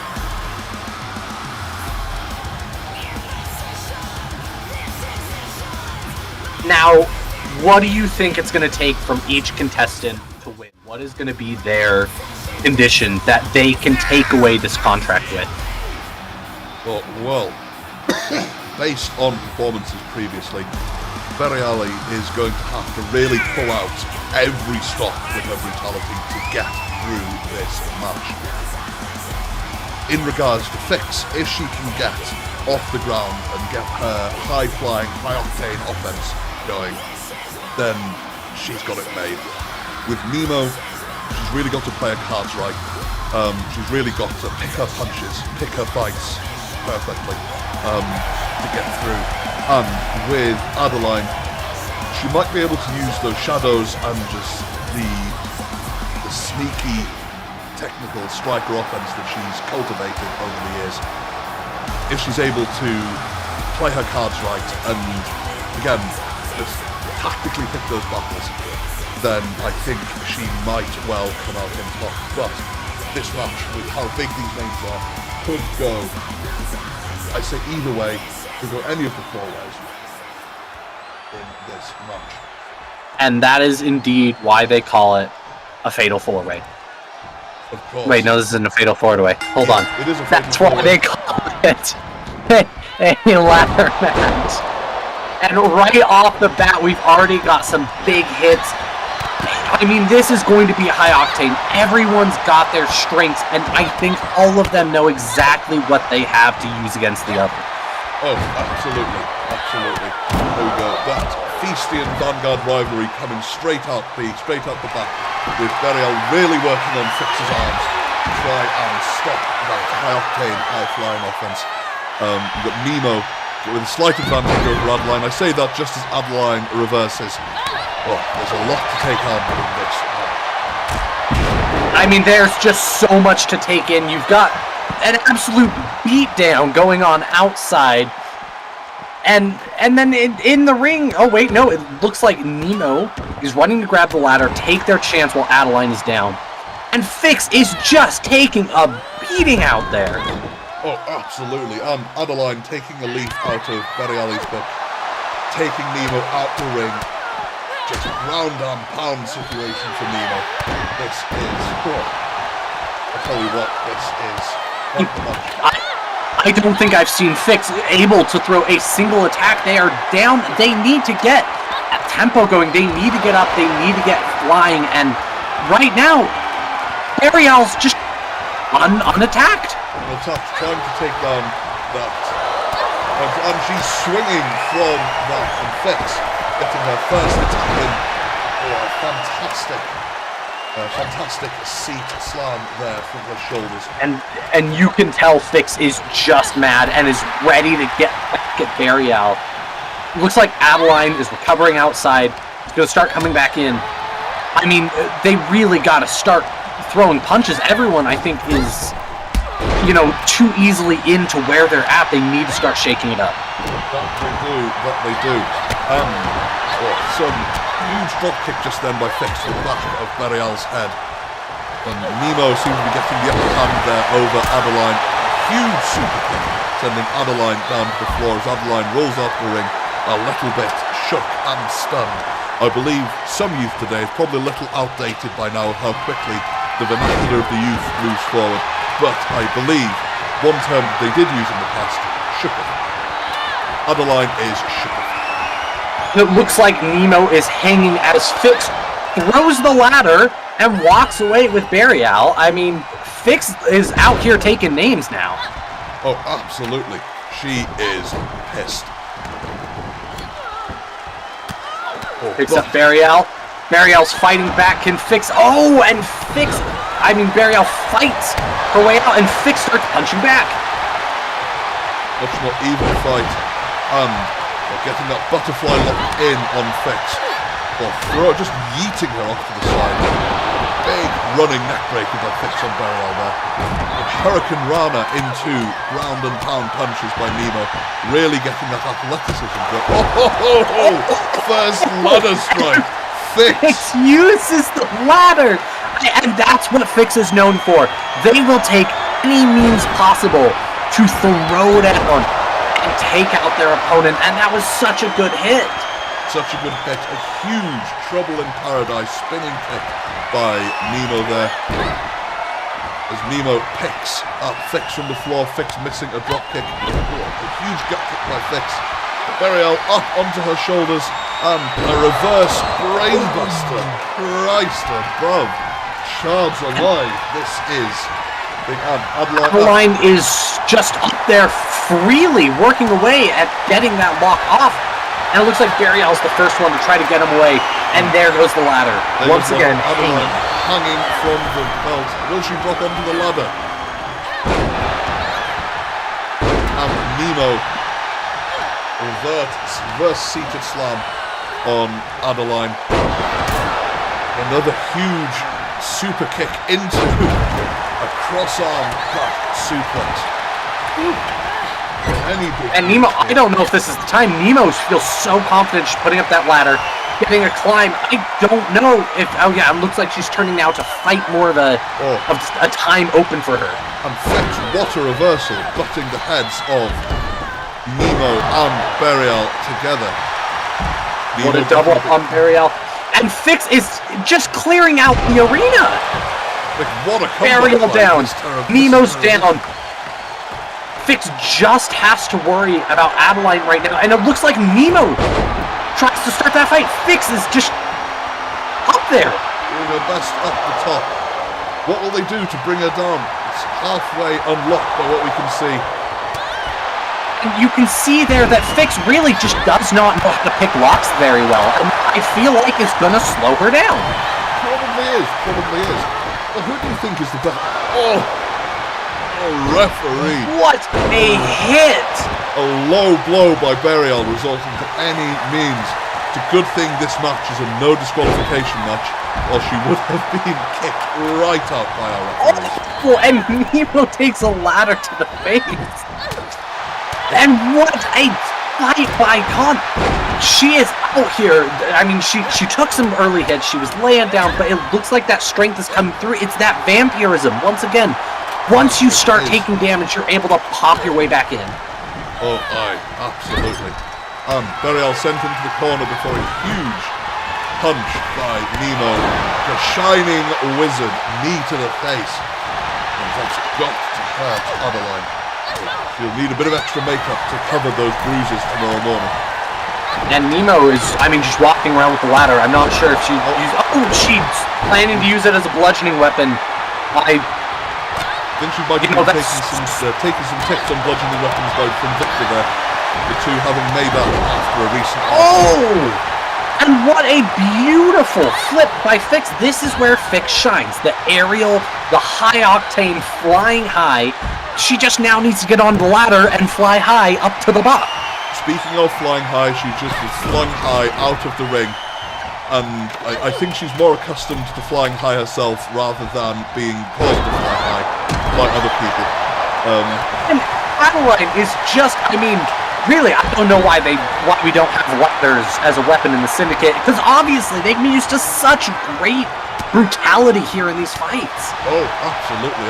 We might need to get in touch with the people designing weapons to see just exactly if we can get some ladders in for... We need SPW sponsored ladders. We do. The Allforge, I think. Let us know in if you would like an SPW sponsored ladder. As we go back in, Burial knocks Khan to the ladder, and a follow-up kick from Fix. That it is. Fix getting some good... Oh, and fixed again. Sent flying out of the ring by Burial. As Burial goes after Adeline, face straight into the top turnbuckle. Nemo taking this opportunity to try and get the contract from the top. He's left hanging once again.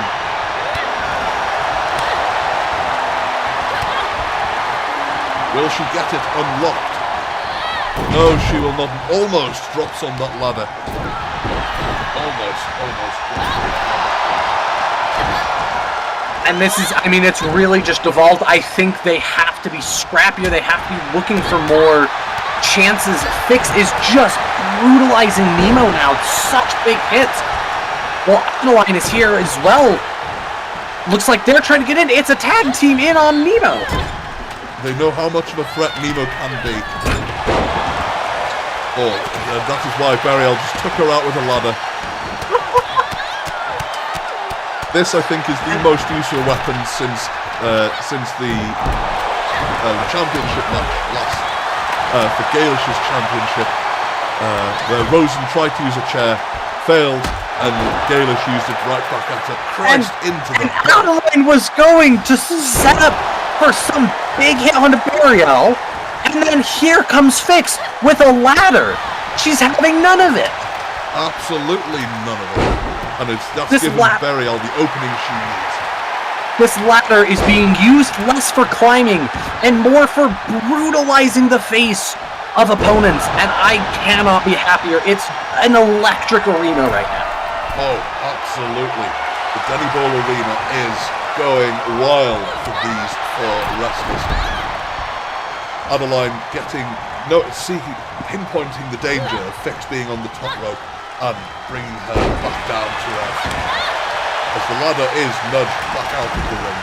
The ladder is out of the ring, and it looks like Adeline gets to work. The other one is grabbed, and looks like Adeline is bringing it in. They'd rather have the weapon around for everyone than not have it in at all. Exactly. This is... And Fix just crucified on the outside on top of that previous ladder. I mean, I wouldn't think that'd be a comfortable resting place, but It looks like she has taken it up as her home a little bit. Just a little And bit. she's climbing her way back into the ring. Are they allowed to have both ladders in the ring at a time? Yes, they are. There's no... The only rules for this match are get the briefcase down. No disqualifications, no holds barred. The only way to win this match is to get that briefcase with that championship contract down from 15 foot. Is it 15 foot or 20 foot? Maybe even 20 foot above the ring. Oh, and what a hit! Fix is back, and Fix is better than ever with a bludgeoning ladder. And it's becoming a scrap again. They really need to get people out of the ring and stunned up so people can start climbing for this briefcase. But for now, it's just, I mean, there's all sorts of things going on.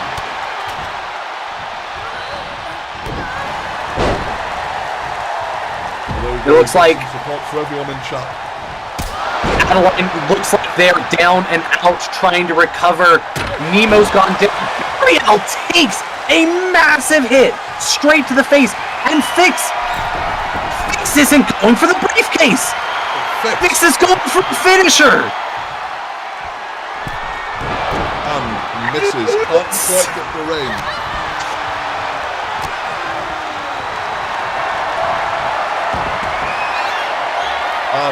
Burial getting the submission move in.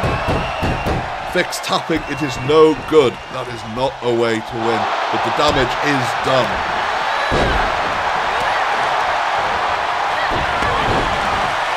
Fix is out here for blood. Fix no longer cares about that contract. Fix wants to see heads rolling, and they are out here fighting for it. Nemo dropping in as well for a huge hit on Burial. It is a slaughter out here.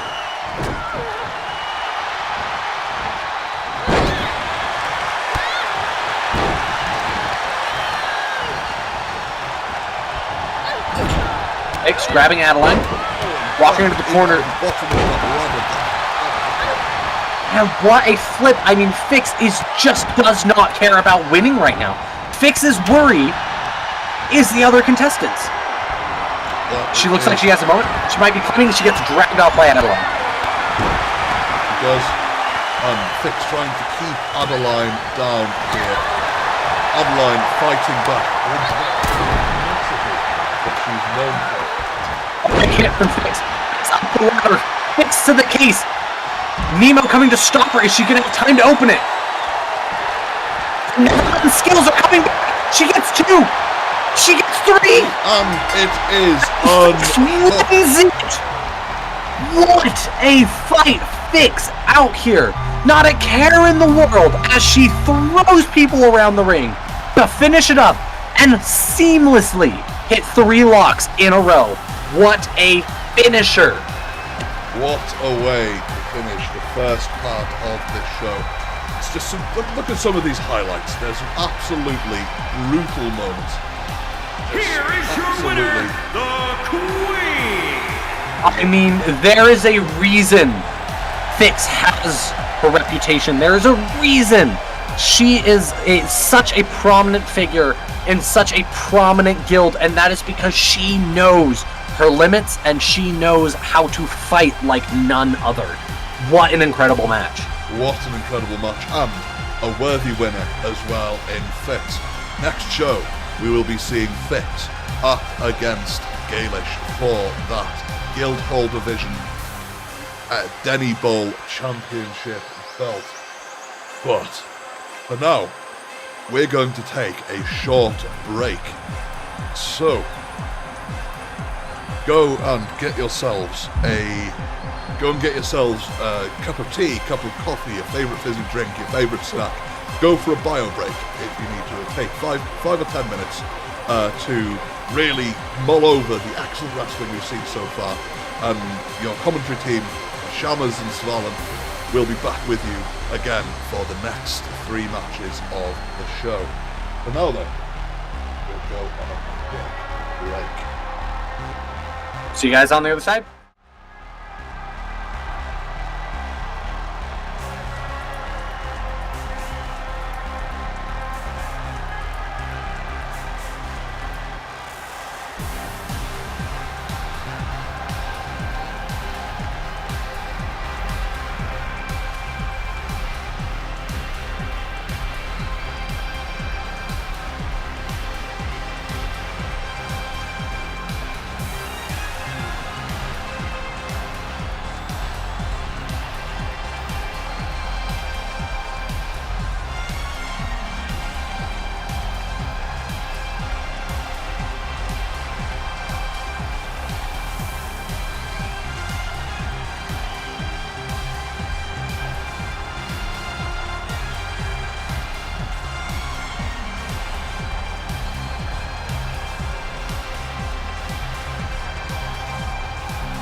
Hello, hello, hello, hello.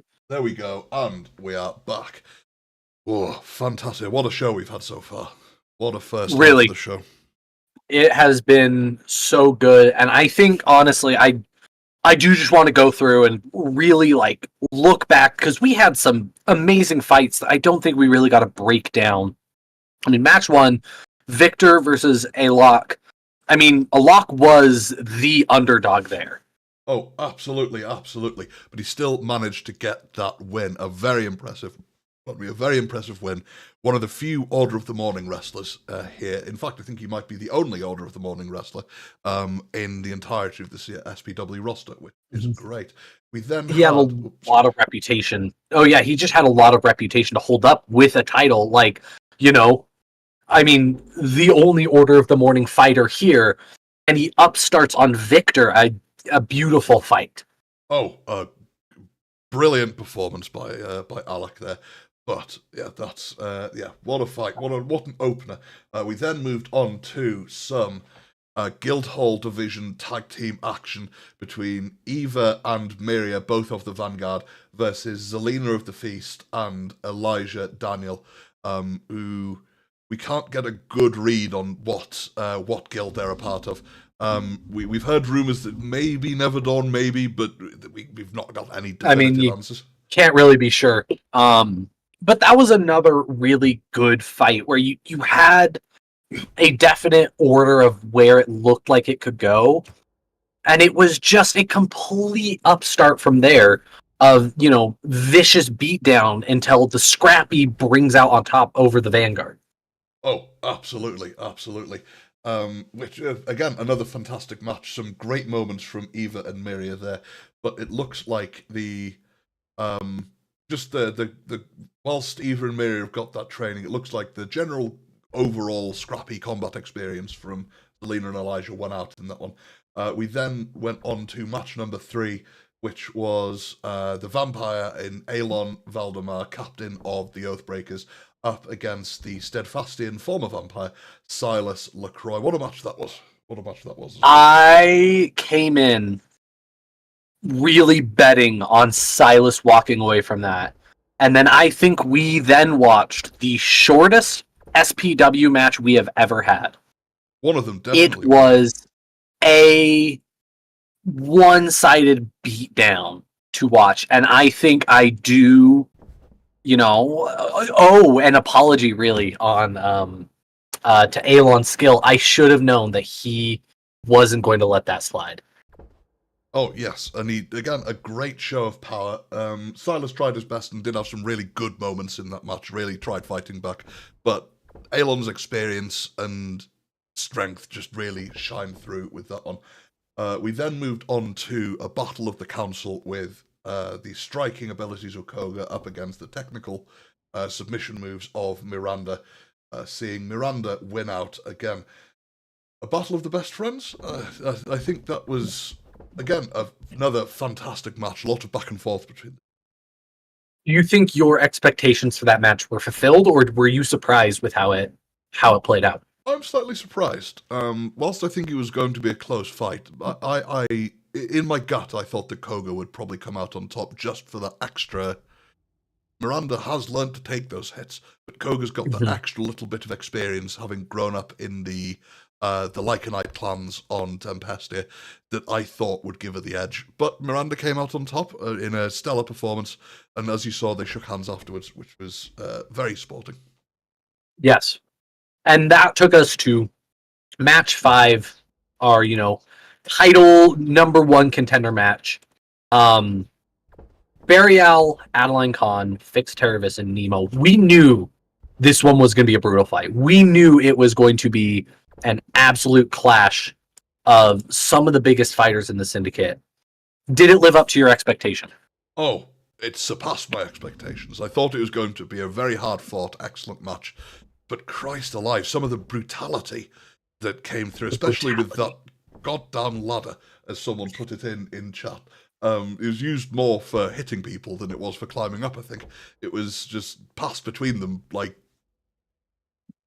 sweets at a Halloween party. It's just, you know... It was one of the most effective moves was to simply bash someone's face on the ladder, and I think it made for an incredible showing. Fix absolutely deserved the win there. She was confident, she was in control, she took some hits, but by golly did she know how to throw them back. Oh, absolutely, absolutely. Difficult start for Fix. She got absolutely decimated in the opening moments by just Burial's brutality and just straightforward to the point fighting style, but managed to make their way to winning the match. A great sort of comeback story, if you will. But I believe we might be ready for another stellar match next. We have Drew and Xanth versus Angel and Boda. Yes. There's some strange chemistry between these teams, and I'm so excited to see how it plays out on the ring. Oh, some very strange chemistry indeed. Oh, well, in an interview before the show, whilst Boda is happily in a polyamorous throuple, she did say that Angial himself is married. She did say Angial was I believe the word she used was faeli. I apologise for butchering the Houghton language there, but... Are we allowed to say that? Oh, I believe it just means attractive and pretty. But Oh, okay. There I've are heard it in the wrong worse context. words, but yes, she said that he was very fiery. But Boda is Boda. She finds everyone fiery. It's just a very common part of her vernacular, I think. It's Boda. And I think the other thing that Boda speaks so fluently in is violence. And that is what I'm so excited to see. I'm excited to see if Boda can come into this and really just let the hands fly, because every time she does, it is such a fantastic watch. Exactly. Such a fantastic watch. And she's got, as you said, she speaks in violence. The amount of tavern brawls that she's had is second only to the amount of people that she's managed to spend some quality time with, let's say. And I think it's... I mean, she has experience with submissions across the board in all aspects. I think I'm really excited to see how she brings it to the ring. Oh, absolutely. Exactly. And so I think it's a rather unique pairing between Angial and Boda here. Drunak and Xanth, on the other hand, very close friends in the Syndicate. They've got almost a sibling relationship, I'd say. So I think it's probably quite a good pairing for Drunak in this tag team match to be paired with Xanth, which is good. Oh, being told by the back room that they're ready to start entering. Let's see if this will. Let's see how well this goes. Again, back at the SPW Denny Ball Arena. And first in, we have the recently wed Angial Valentine.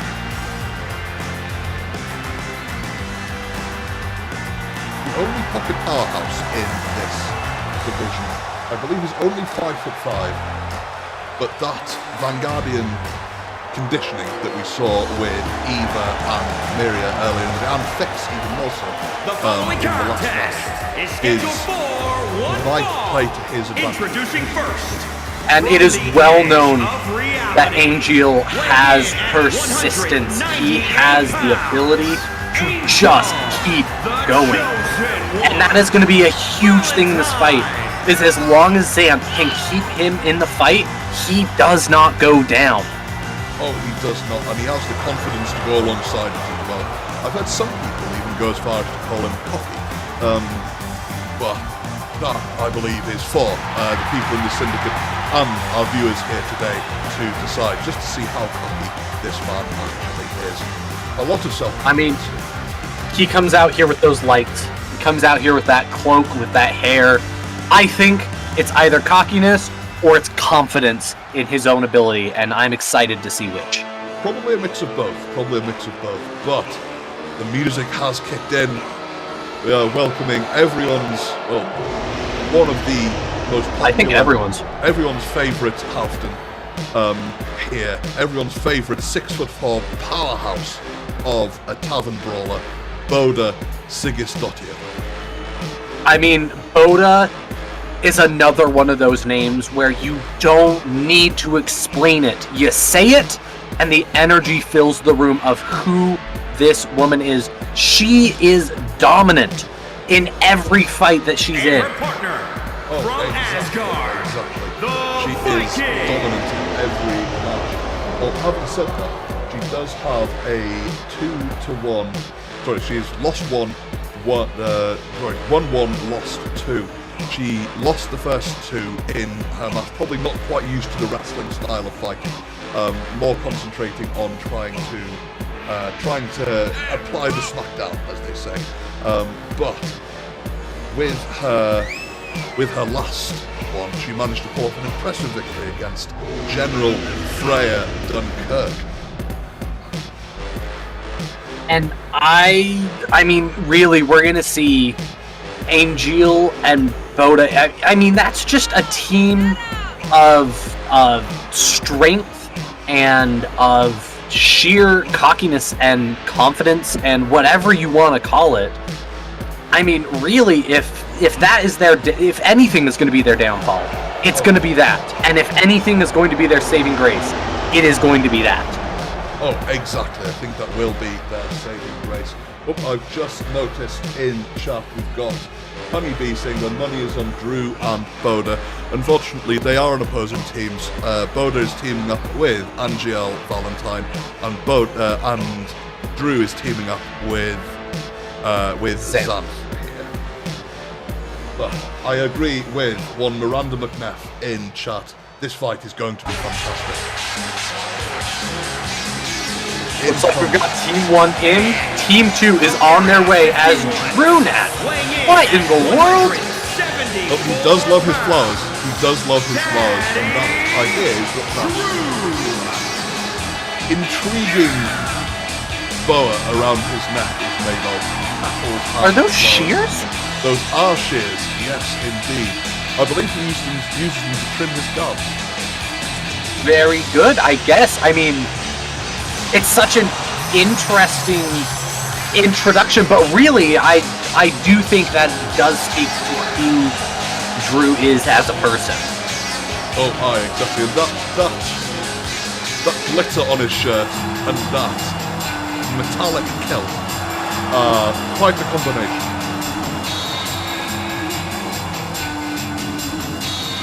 Of course, he's making his debut here tonight, so I have no stats on him other than his height and weight. But the blood connoisseur is in the ring. From out of this world, the X Factor. The X Factor, the golden one, This, I mean, Xanth brings an energy to any room. And I am so excited for that energy to be brought here tonight. It's going to make for a stellar match. They are over the top, they are eccentric, and they are so much fun. Oh, aye, exactly. And she's still going after her dream to own a boat on every single plane. I believe she even has one on Arianvo, which apparently doesn't have Really? much water. Yes. I think that's a great dream. And here we go into the match. It looks like Drew and Angel are going to start off and punches are thrown. Angel's taking a first kind of commanding lead into this. Yes, exactly. A big commanding lead. A man with 2 losses and 1 win to his name, having won a fatal 4-way match, or could even been a fatal 5-way match last show, up against the new debutant in Drew. And yes, I can confirm, chat, you did hear the ring announcer correctly. He was announced as Daddy Drew. I mean, look at him. Can you blame him? The title is fitting as he's out here in just such extravagant wear. Of course, when you've got to love the t-shirt with the tie print on it, and that glitter, just anything and everything about him is phenomenal. It's fantastic. What a look.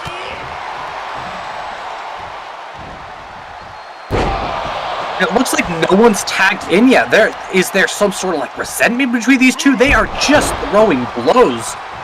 And it looks like, as I say that, Angel is walking out to tag Boda in.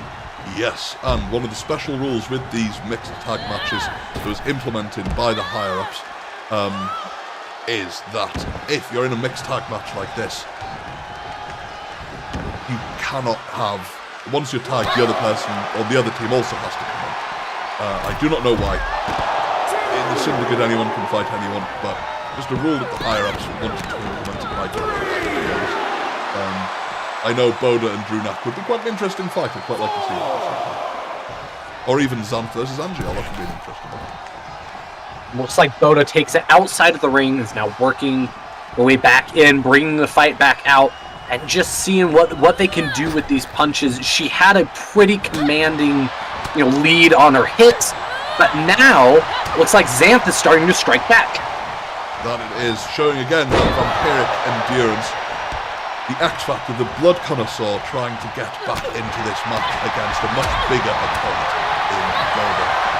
And look at those punches. You can see each one has got that vampiric strength behind it. She does it, her size belies her strength versus Boda's obvious eminence with the muscle. Of course. Xanthi is that strong. that. We saw how big and heavy Victor is. I've heard they managed to recreate a very famous dance lift from, I believe it was a famous play within the Syndicate called Dirty Dancing. They managed to recreate that famous sort of arctic lift, with Xanthi being the one holding Victor, just showing how strong this pocket rocket really is. I say pocket rocket, she's 6 foot tall. She's taller than me. I'm only 5 foot 9. So, And Boda is just putting the beat down. But is Boda going to be able to really finish it out? You'll notice they're in the opposite corner. Xanth is stuck in this match. oh, that she is. Again, they're trying to bring in that cut off the ring mentality for tag matches. Doesn't quite work with the rules implemented, but there we go. And Angiel versus Drew back in the ring. Both of the Vanguard, if I remember correctly. And you're going to see their training really come out in this fight, in how they're able to break from submissions and break their way out of grapples to fight their way back into it, because that's a really big part, is being able to fight from behind. As we see, Drew is starting to take advantage and spin about. He knows that he's got to start taking down Angel's, advantages to take a lead. Oh, that he does. As you said at the start of the match, a rather interesting team makeup here. Both of the Portal Division wrestlers here, guild affiliations with the Vanguard, with both Drew and Angiel, with both of the Guildhall Division wrestlers in Boda and Xanth having affiliations with the Oathbreakers, although Xanth did have, for a while, membership to the Hallowed Vanguard. Taken in by General Denmark into that family. Straight into we do not regret poaching her. Her dream for boats drives her to greatness, and you can see it in this match as well. The way her ambitions really drive her in this battle against Boda. And right now with Angel and Drew, they took it outside the ring. They're taking it back. They're taking it all over, but there's been no decisive takes from either person. No one's even attempted to hold the other down yet. No, not at all. Been plenty of back and forth between these two wrestlers. Impressive DDT there by Angel. But that is quite... I'm surprised Drew's forehead was not broken open on the mat. That's a good hit. And it looks like Xanth comes to rescue Drew. Xanth does come in to rescue Drew there. That extra bit of vampiric speed getting her there in time.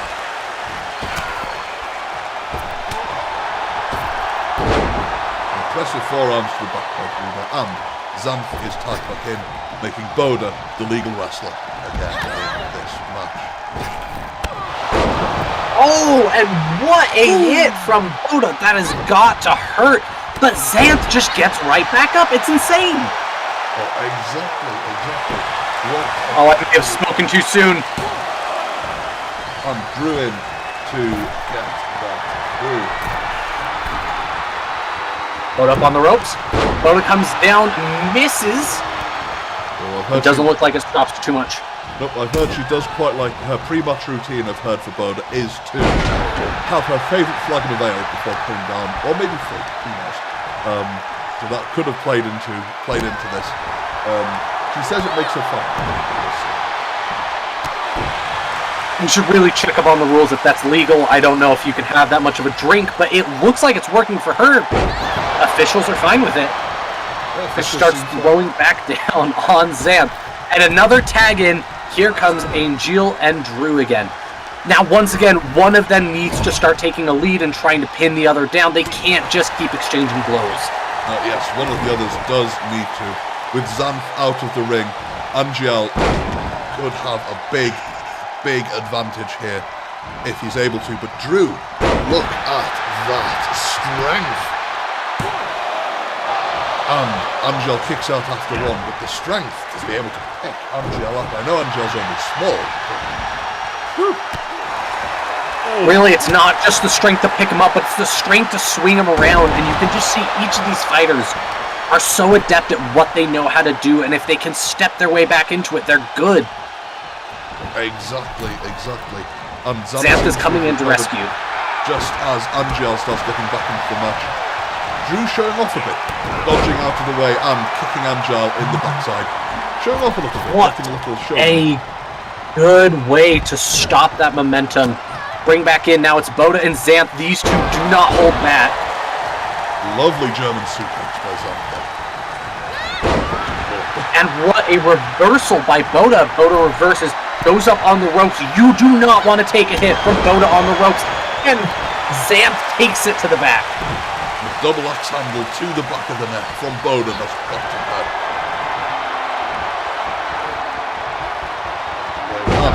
Huge suplex by Boda there.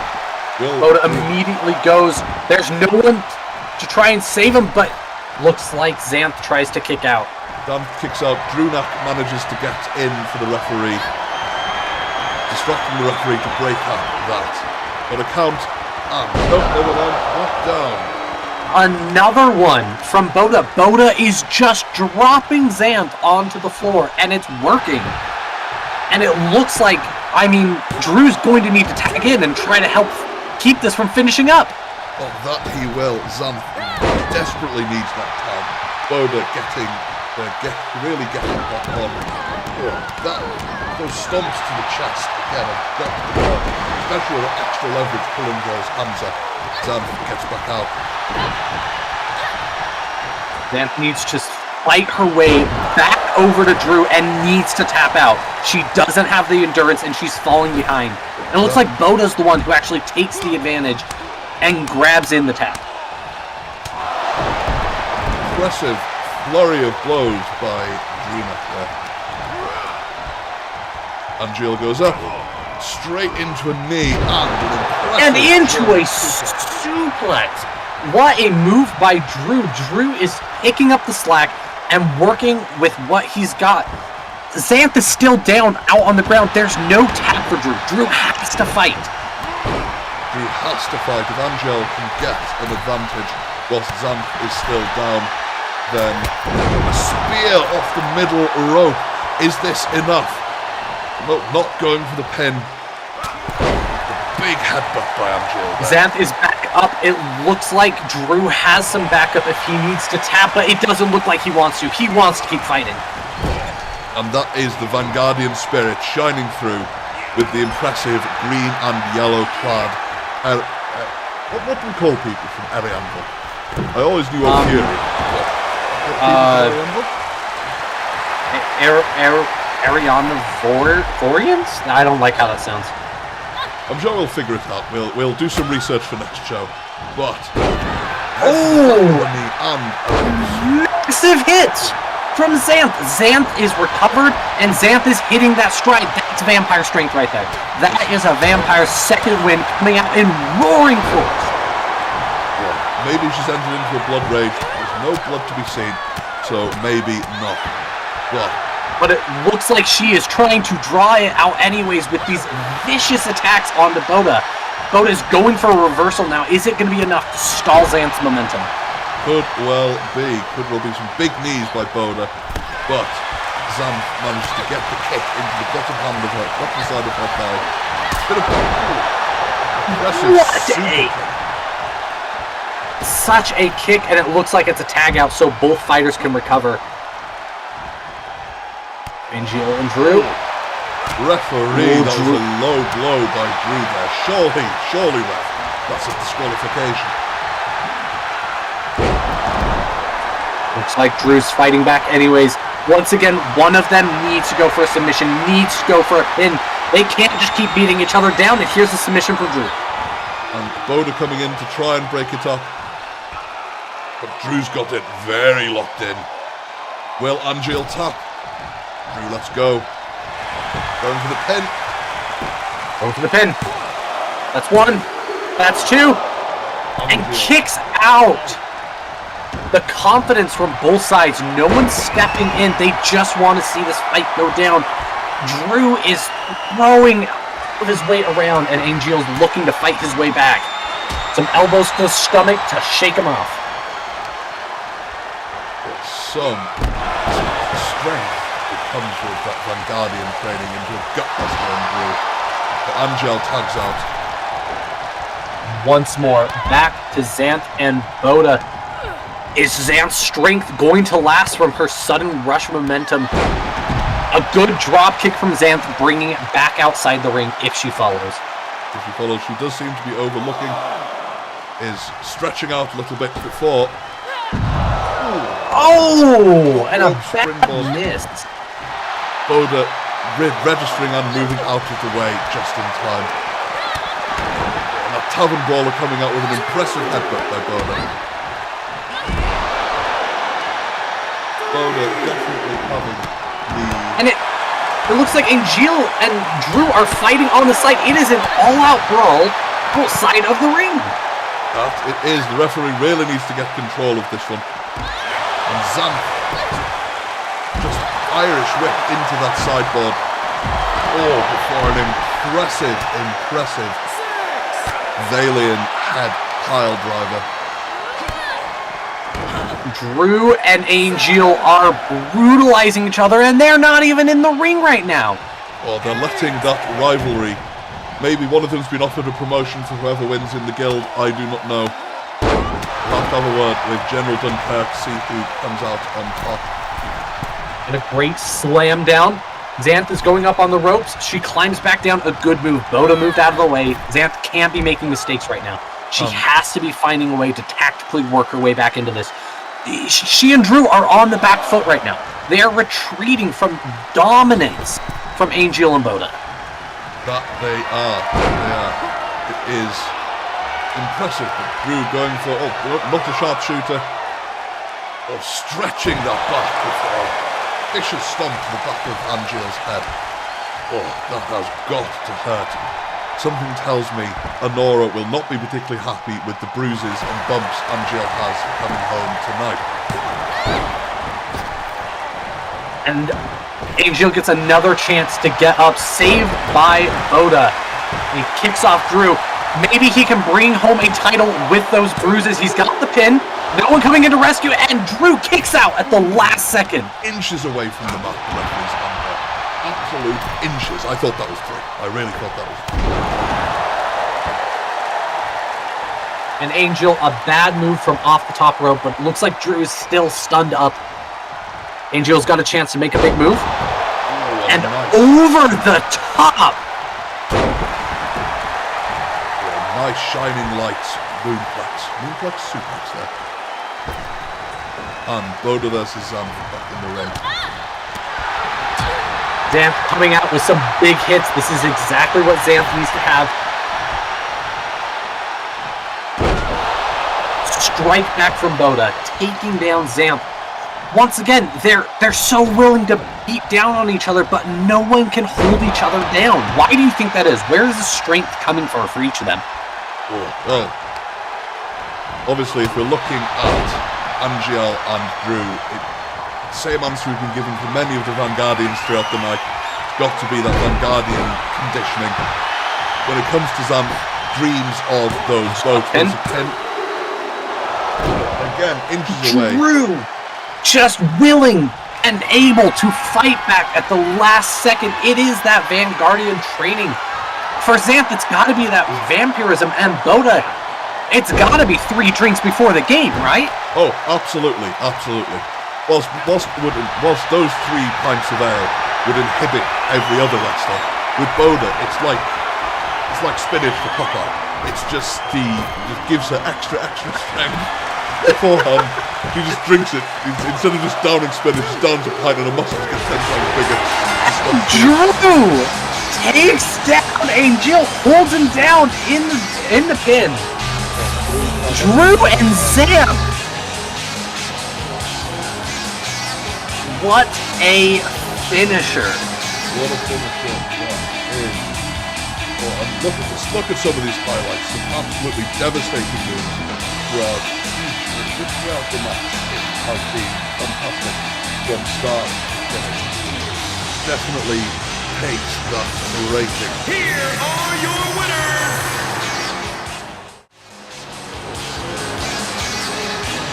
I think it was exactly what we said beforehand.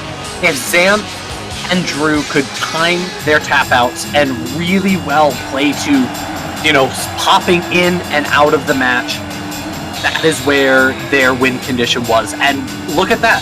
They were able to keep the endurance from Oda and Angel on the back foot long enough for them to snatch a good win. Oh, absolutely. Fantastic performance from all wrestlers then. Yeah, they were able to time those tag outs perfectly to really hit home their target. And yes, down. You could see their friendship shine through in their tag practice. And hopefully that means a big career in SPW for both Zan and our newest debutant, Drew. What a fight. That was a great performance on everyone, even for, Boda and Angel. They really did put out a good performance. They played to their strengths. I just think, unfortunately, they couldn't play to the teamwork of Drew and Xanth tapping each other out.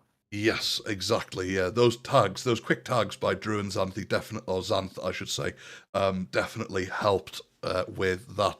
Just the extra connection that they had with the tag team action was fantastic. But higher ups, we're moving on to the next match. Got Lady Mel Orlaith versus again, we think possible connections to the network, but as far as our researchers have come up Nothing with nothing definitive. So for now, I have attributing notes. Yeah, Alessandria from Alessandria, Mel Orlaith of Alessandria is my notes. And then Yui Stoneblood. Of course, I think this is going to be a matchup of technique, poise, and grace. Neither of these two are really known for as heavy of hits as much as an artful dance in combat. Yes, exactly. You've got Yui of the Steadfast, younger sister to the only Steadfast council member we've not seen tonight in Volpe. She was originally, I think, Curis, something else, but she's recently married, I think, again, so which is why Stoneblood. But yes, the younger sister of Volpe, this Kitsune is just phenomenal. Great showing in the last match. Unfortunately, did not win in her last showing in a fatal 4-way. To keep it quick, who do you think has the advantage here? I'm going to go with. Well, I do have a love for the Steadfast, so I'm going to have to side with Yui in this one. Her Electromancer powers, while she can't use them here, have definitely helped form her fighting style. Very good healer. I think she might have the upper hand in this match. I think Lady Orlaith is going to be coming in, though, with a lot of, once again, that vampiric energy. And as we have seen repeatedly, the vampires do not give up, and they can just keep fighting. I think Orlaith takes the win solely on not technique, but endurance here. Oh, that's a bold call. That's a bold call. Would love to hear what our viewers think about this as well. So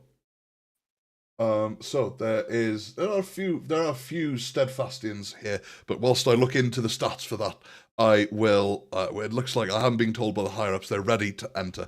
So let's have a good question by one Kendall Lacey Merritt in chat. In first, of course, Once again, it's going to be such a big showing of just technique and grace and poise. And it's going to be so evident in these intros. That's just their strength. Oh, absolutely.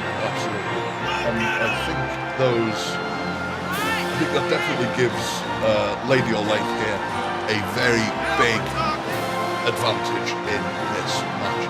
But I wouldn't rule out Yui here. Having spent a week in that horrific temple just before Halloween, or Hallows Eve, I think she might be able to pull on that experience to really nullify that advantage.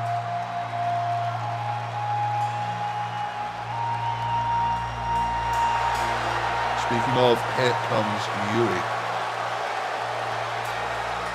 Well, this is her second match in SPW. With a record of 0-1, she lost a 5-person Battle Royale last time. And there it is, the lightning, the electromancy. I think there's something to be said about the mentality that electromancers carry in wielding their magic is so applicable to everything, even in hand-to-hand combat. I do think that she'll be able to bring those skills into this fight. Hopefully she'll be able to make this fight as electrifying as the others so far this show. I'm sure she'll do her brother proud in this.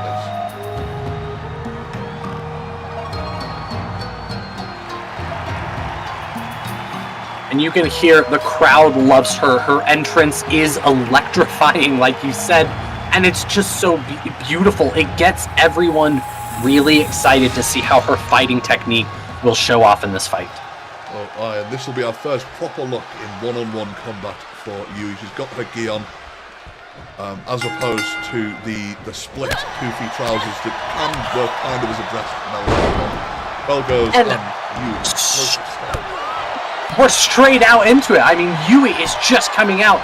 It's that, winning spirit. You have to come out and you have to start hitting hard and hitting fast, especially against these vampires who can outlast you if you're not quick about it. Oh, absolutely. A great neck breaker into the neck drag for a brutal kick to the head by Mel there. Oh, sorry, Lady Olaf. Use the proper titles. She's got her proper name, and as far as we're aware, she's earned it so far, coming out into this fight. And she's taking a lot of big hits. Oh, absolutely. Yui is not playing around in this match. A strong warrior, strong healer. I think a huge knee to a temple there. Mel must be seeing, I was about to see stars, but a great Hurricane Rana reversal. What a swing back, and from the top rope, misses. You can't be missing big aerials like that. It takes too much energy and it slows you down. Oh, you also can't be missing big ones like that as Yui tumbles to the side. Mal a little too quick for that axe handle to hit. And to agree with Miranda in chat, it is brutal out here. They aren't spending any time warming up, not trying to find each other's weaknesses. They're playing to their strengths and just throwing hits. It's insane. Oh, absolute insanity. It is absolute insanity here. And you're right, the Steadfast do have a reputation for pacifism, but they do have some rather established warriors in their ranks. You've got Victor, you've got Koga, who's a warrior in her own right, you've got Yui, you've got so many people in there that are able to fight. We're going for a pin. Will this do it? Already! Yui looking to wrap this up quickly, but does not. Just a 2 count. Not even close to a 3 there. A little too early. Too many people get too in on the idea that there's pacifists there. They're not able to fight. No, the Steadfast choose not to fight. They are still venerable warriors, most of them. And we can see it out for show here. Is how Yui just is ruling this fight, and it looks like Mel is trying to fight her way back in. As she has, she's got her head. She had Yui's head scissored very well there. Just wrapped around that neck. Yui fights her way out with some impressive elbows. Goes straight into a jawbreaker by Mel. Yui goes up. This is going to be another rolling. Yes, it is another rolling slam.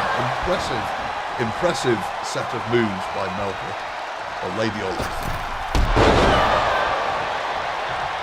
Spring shot kick to the head.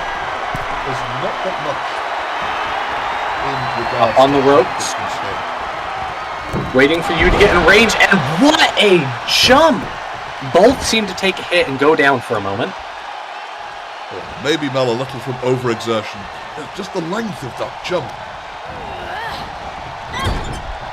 Orlaith is showing off what that vampiric power really does. And Yui is starting to feel the pressure. This is exactly what vampires do. Every time. Impressive. They'll lose out early. 2.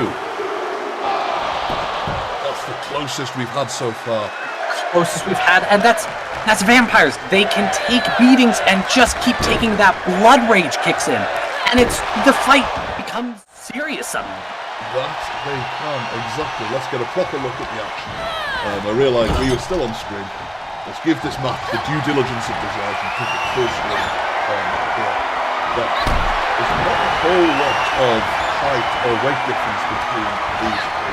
But maybe I'll lay for 5-1, and you've got Yui again. That is... Where are my notes? Where did Yui go to? Yui again, 5-1. Not really a whole lot of weight difference here either. 106 pounds for Yui and for Lady Orlaith. I suppose it's rather rude of me to talk about women's rights, so I'll probably leave it at that. It's a good swing back, and it looks like there's a pin. Are they too close to the ropes? No. Oh, and Yui manages to take down Mel. Yui had a strong start and was able to carry that energy throughout the fight. That was a very good showing. A very good showing by Yui. A great first singles victory there for Yui. I can see a big career for her. Maybe at one point, give her a few more matches, give her a bit more experience. Could be wearing the Denny Bull belt around her waist at some point. I need to be careful with pronouncing that. We've had members of the chat say that it sounds like I'm saying Daddy Bull.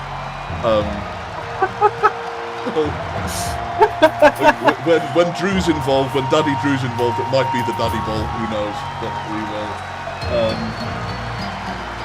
Yes, that was a great showing on Yui. The whole, vampire versus Kitsune. You could see the absolute overwhelming force that Yui brought into the fight to try and overwhelm Mel's raw strength, and it worked. It did exactly what it was supposed to do.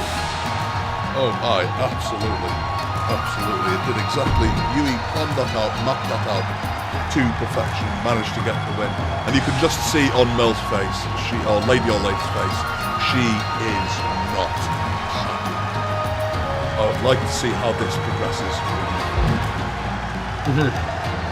That was a good fight, and I think that leads us on to the next match. Yes, which is our main event of the evening. This is for the Portal Bowl Championship belt. This is Jed Driftwood, who seems to have gone very Super Saiyan for this match. Very difficult. Oh, it's wonderful, wonderful.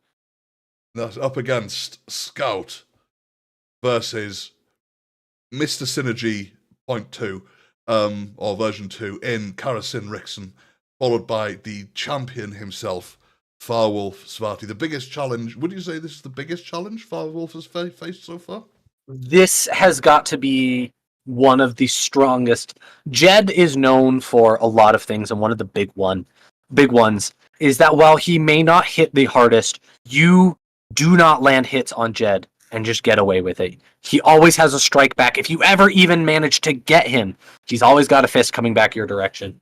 You've got Sin, who, has already shown in his showings that he is deadly when it comes to a team. Here on solo, we don't know how well he's going to perform, but he has the strength to really show off. Scout is coming into this with that electride energy, that razor's precision edge that an instrument of destruction would carry. This is a challenge for Farwell. Oh, an absolute challenge for Lord Crow himself. Who can you see coming out on top here? Now, am I allowed to answer that honestly? Yes, yes, I think Sin dumpsters. Not even a challenge. Throws everyone out the ring. Saves Jed for last. Now, if I were talking realistically from an analytical perspective, talking about the numbers, Sin dumpsters that way too, and it's not even a challenge. What are your thoughts? Oh, well, I mean, Firewolf did come out on top in the first week in a very hectic ladder match for the title. And that was a full 8-man ladder match, which is absolute carnage from start to finish. It's always going to be with that many wrestlers in the ring at once. He is up against 3 stellar performers. Jed, this is his debut, but given his reputation, the higher-ups thought that putting him in for a title shot first match, whilst unheard of in the wrestling world, with Jed's reputation, it sort of negated that a little bit. Sin put up some fantastic... He's won his first 2 of his first 3 matches. He won with Fix last show, and he won with Alon, both in tag matches in the first 2 shows. The only match he's lost was again against Firewolf in that ladder match for the title. Scout, very impressive showing last show against Victor, ended up winning that, came away victorious. And in the first show, I think he might have won there, but I'd need to double check he might not have even been in the first show. I do think there's an interesting dynamic in the abilities and the known kind of combat ability of each of these people. Jed is very well known for their healing and their shields, while you've got Scout, who's a ranged, sniper who usually fights at such a distance, and so tactically it's going to be interesting to see them bash down right in the ring. Sin and Firewolf are going to be meeting each other again. It's another match to see who's the better magical collector, who, is better at handling their magical artifacts. It has been a question, and it's time to answer. Who's the better Selenade? Exactly. And both with very, very different fighting styles as well. Firewolf has got that tactical manipulation with his technical wrestling. Sin, again, very high-flying, very just exciting with his wrestling style. Jed, despite his defensive capabilities, is surprisingly agile. You might see him go to the top rope more often than you'd expect in this one. And again, Scout, much like Firewolf, straight to the point, very almost very blunt with his wrestling style. But more in the state of conversationally blunt rather than blunt force trauma. He's very just direct, very technical, and I think that could play into it a lot as well. But I'm being told by the higher-ups we're ready for this Fatal 4-Way Championship match. Let's see who comes in. Let's see if our tech guys will work with it.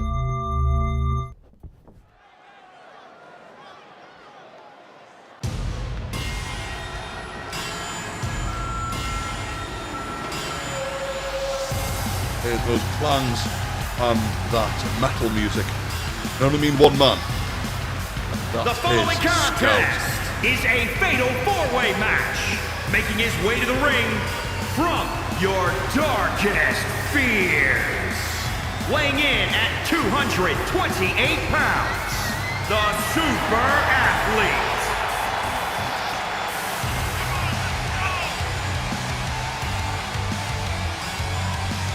And what a commanding presence to enter in with. He is out here for blood, and you can just see it in the way he carries himself. Yes, exactly. He's so confident in his abilities and his wrestling prowess. Hopefully he'll be able to carry that for a victory tonight, at least with him and his wife.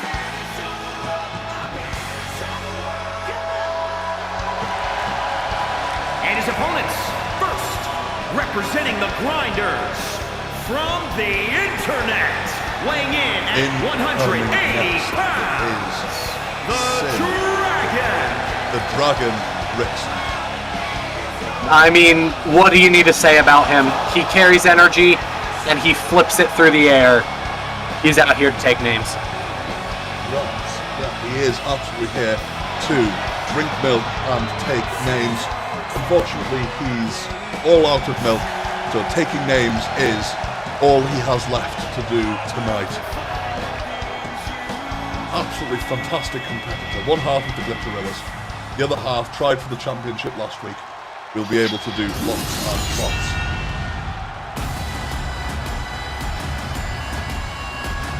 In next, of the master of many things, a Jed of all trades, if you will, with Jed Driftwood. Look at that magnificent glowing hair and his shiny armor. I think he's absolutely... I think he might have shined it, especially for this match. Look at those pyrotechnics as well. From overseas, weighing in at 290 pounds, Navy SEAL Knight. Navy SEAL Knight does sum Jed Driftwood up perfectly. And look at that energy coming in. The golden regalia. I mean, tell me something more Vanguardian than that man stalking the ring right now. The only thing more Vanguardian than him stalking the ring would be him going into battle, I suppose, alongside General Dunkirk. And there he is, the shield of the Vanguard, the untouchable. The question is he going to be able to bring the offense and fight his way into a win? Fingers crossed, fingers crossed. Well, for him at least, and the Vanguard, I'm sure he'll be rewarded greatly for bringing the honour of the SPW's awful Denny Ball back to the Vanguard. Something else for their trophy cabinet.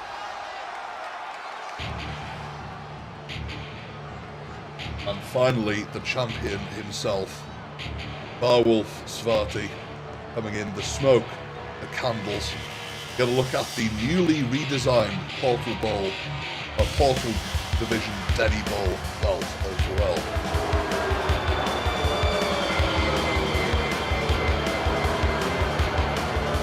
You can hear the crowd booing. Darkness. Weighing in at Very much 200 fun. They pounds, the Gate love to have themselves a good villain, and there is no better villain than Farwolf. Absolutely not. He is the perfect villain. But he doesn't care. He does not care what the crowd thinks about him. Only cares about himself and possibly his wife as well. But they can boo him on. It will only make him stronger in this fight, and I am so excited to see what he's willing to do to defend this title. This is going to be such a good match. oh, it is absolutely. It's going to be such a good match. Just as a quick reminder of the rules, there's no eliminations. There's no over the top rope. A pin or submission. The first to pin or submit somebody else will win their title. And oh boy, that's going to be one hell of a defense. Farwolf's going to have to keep everything about him in this match to keep this Denny Bowl championship belt around his waist. And here it is, with all the energy, with all of the hype. Let's see who walks away with the belt for this battle. And the bell goes and they pair off into fight. Jed versus Scout, Sin versus Farwolf. Sin showing that agility, stepping on Farwolf's back before an impressive kick to the face. Scout quickly getting an advantage over the armoured Vanguardian captain.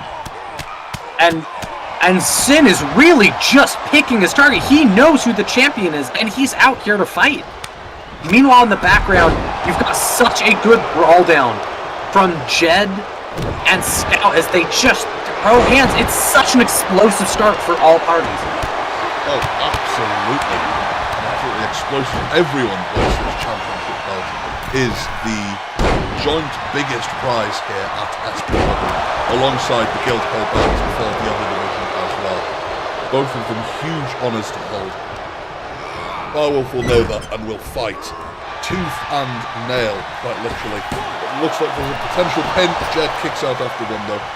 Scout obviously not done his research on Jed. Very, very persistent. Very. Then up on the ropes again. This is where he shines. Is he going to miss?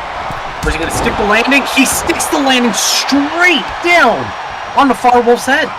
Straight down, a wonderful spinning kick, spinning calf kick into Firewolf's head, and it's a pin. 1, 2, and Jed breaks up the pin. Jed breaks it up. Jed doesn't want his little rivalry going on with Scout to interrupt with his chance to win, so he's going to get in here and start grappling away. He throws Sin out of the ring and follows.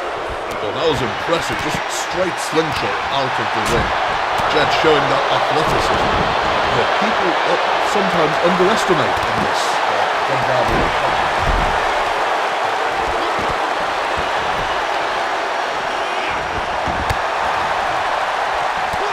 Inside the ring, we've got Scout and Firewolf facing off really for the first time this match so far.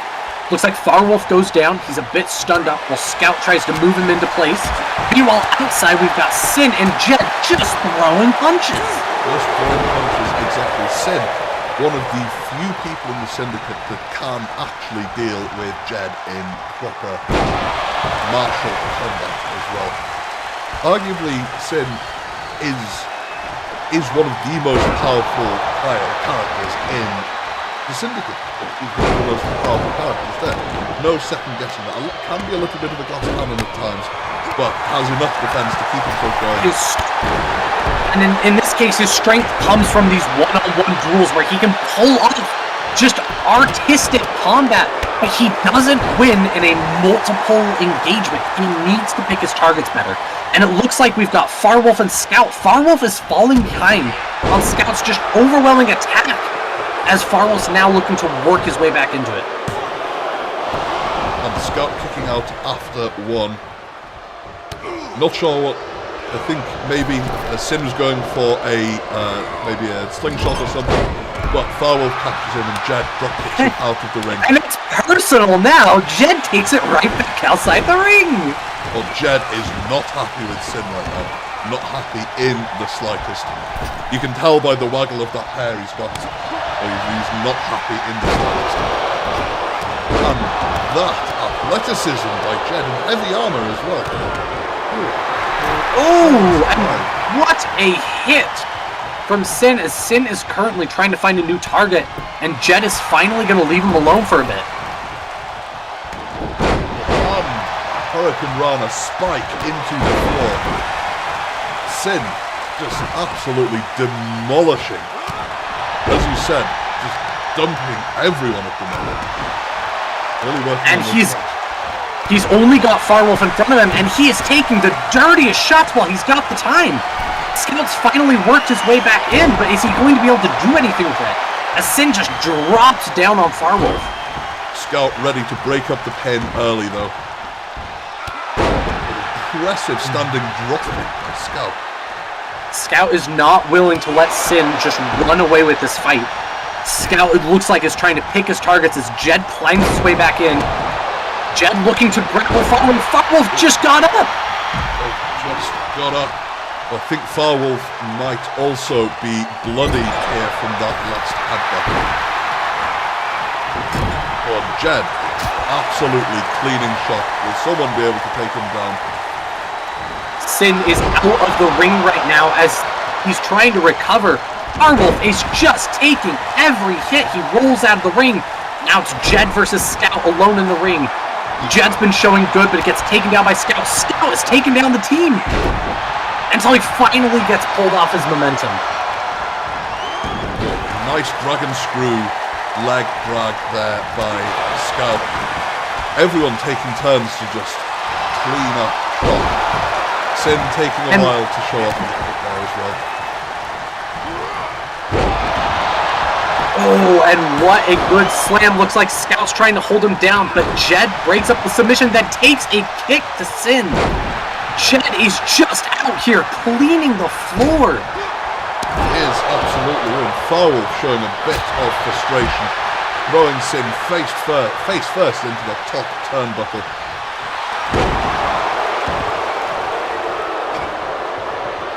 And leave it up to Sin to go and show off in front of the crowd. He is very much a crowd pleaser. With a good spin, looks like Sin and Scout are out. It's a Farwolf alone! The champion has cleared out everyone from the ring. It's him alone. And he is willing to show up. And Scout's going to join him. Scout stealing Farwolf's finisher. The Farwolf driver.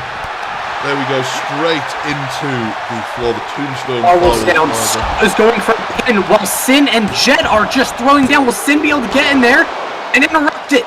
Farwolf kicks out at the last second as Sin continues to fight Jed.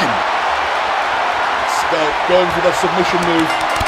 Farwolf submits. Farwolf submits to Scout.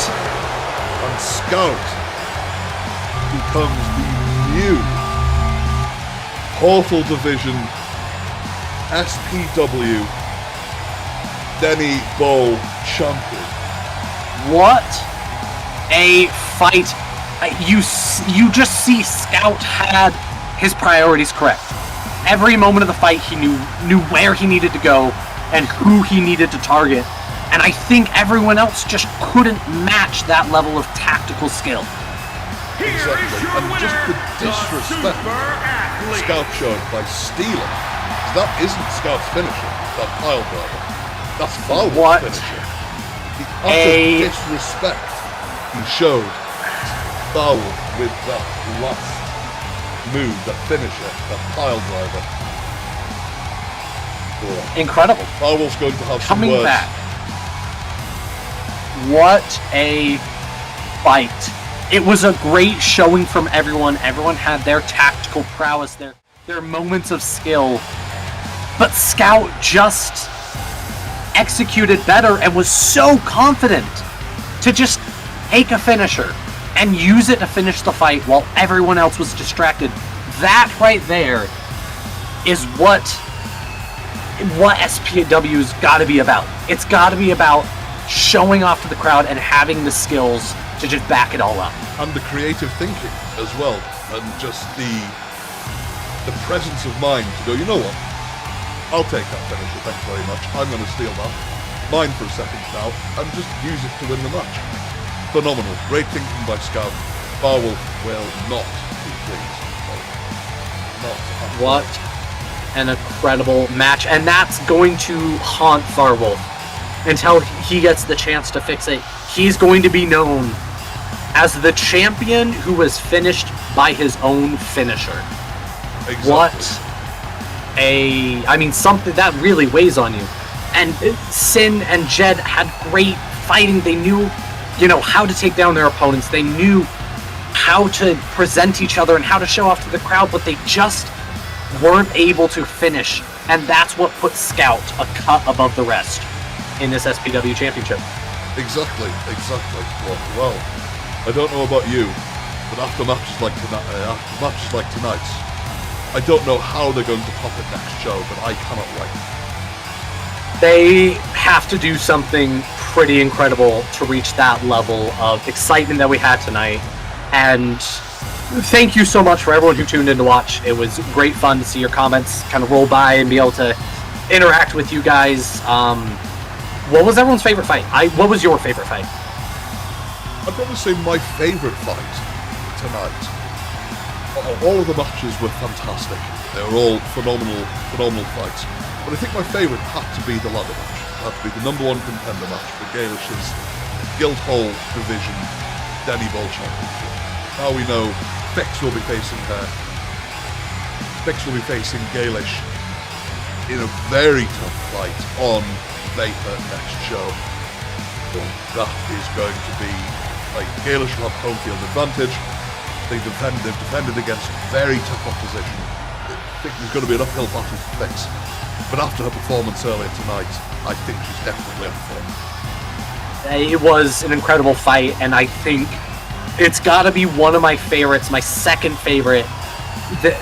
we have never seen someone dominate a match so heavily as Alon versus Silas. There was so much raw strength.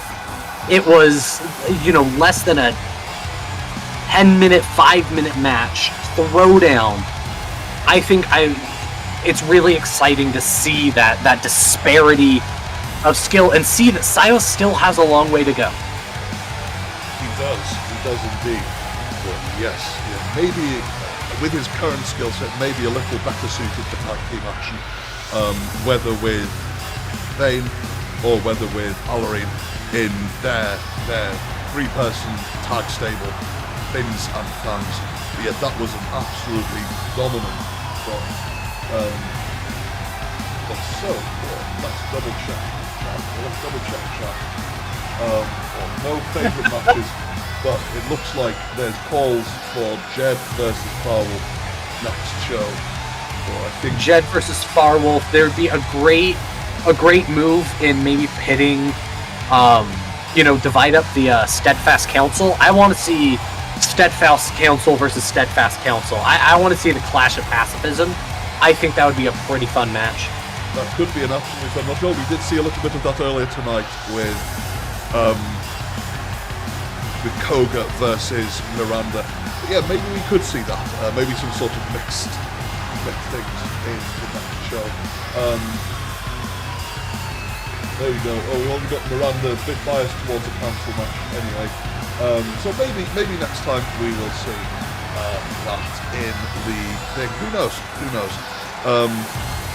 We could have actually, I think we have had the council versus, or the ministry is what they're called in SPW, but we have had, I think it was Koga and Victor up against Allarine and, no, I don't think we have actually. Either way, that could be another interesting one. Are there any other matches, Chad, that you would like to see next show? We've had calls for more council member matches. We've had Jed versus Farwolf as suggestions. Any other matches, Chad, that you would like to see on the next show? I think I'd be very excited. Maybe we do a, we had a couple matches that really focused on kind of the friendship and bonds. I want to see some more guild-based type matches. I want to see Vanguard of Peace throw down. I think Neverdon Oathbreaker would be another really good matchup. I want to see, some guilds really have some lines reemerge, put people in their place. I think that'd be great for the bets. I think we could. We saw small flavours of that with the Order versus the Steadfast earlier today, which obviously the Order was reformed by old members of both the Order and the Steadfast. But yeah, we can actually see we'll definitely be sending that to higher ups for some of that. Absolutely. There we go. So we've had a favourite match in ladder match. There we go. Honeybee agrees with me. Favourite match of the night was the ladder match. How about you? What was another highlight of the show for you? I mean, there was just some bangers. I have to say that watching Yui be the one to figure it out against the vampire, figure out how to keep vampirism from just running our entire show, was really good. There were some nice use of tactics. I also really liked watching, scrappy upstarts, some Fistians, beat Vanguard training. Our match 2 was incredible. Elijah and Zelina just with this flawless teamwork. This, no training, no just street smarts. Taking down the venerable Vanguard. You know that Mirior and Eva are going to be doing push-ups all night when Frey hears about this. Oh, absolutely. There's got to be something to that. There's got to be something to that. Aye. And, well, it'll be interesting to see how the General reacts to Jed not bringing that title back to the Vanguard as well. I'm not sure if it'll be a better luck next time or whether it will be extra push-ups for Jed. We'll have to check in with that. But, overall, what a show. What an absolute show. Thank you all, everyone, for coming to tonight's SPW 3 Lethally Live. I've been Shammers. Next to me is my co-commentator, Svalin. Thank you very much for joining us on Thank you tonight's so much. show. And hopefully, Yeah, had a blast. Had an absolute blast. Hopefully, you'll see us both for the next one. As of the next one, should be in January. Now, we've had so many people sign up that we've had so much love from the community that we're upping it to once every 2 months. So, next one should be in January. We'll try and plan that so both of us on commentary and you guys are able to come along for even more top tier wrestling action. As I said, my name's Shamus. I'm joined by Svalin. For now, we'll call it night. It's been an honour to commentate for you. Thank you so much.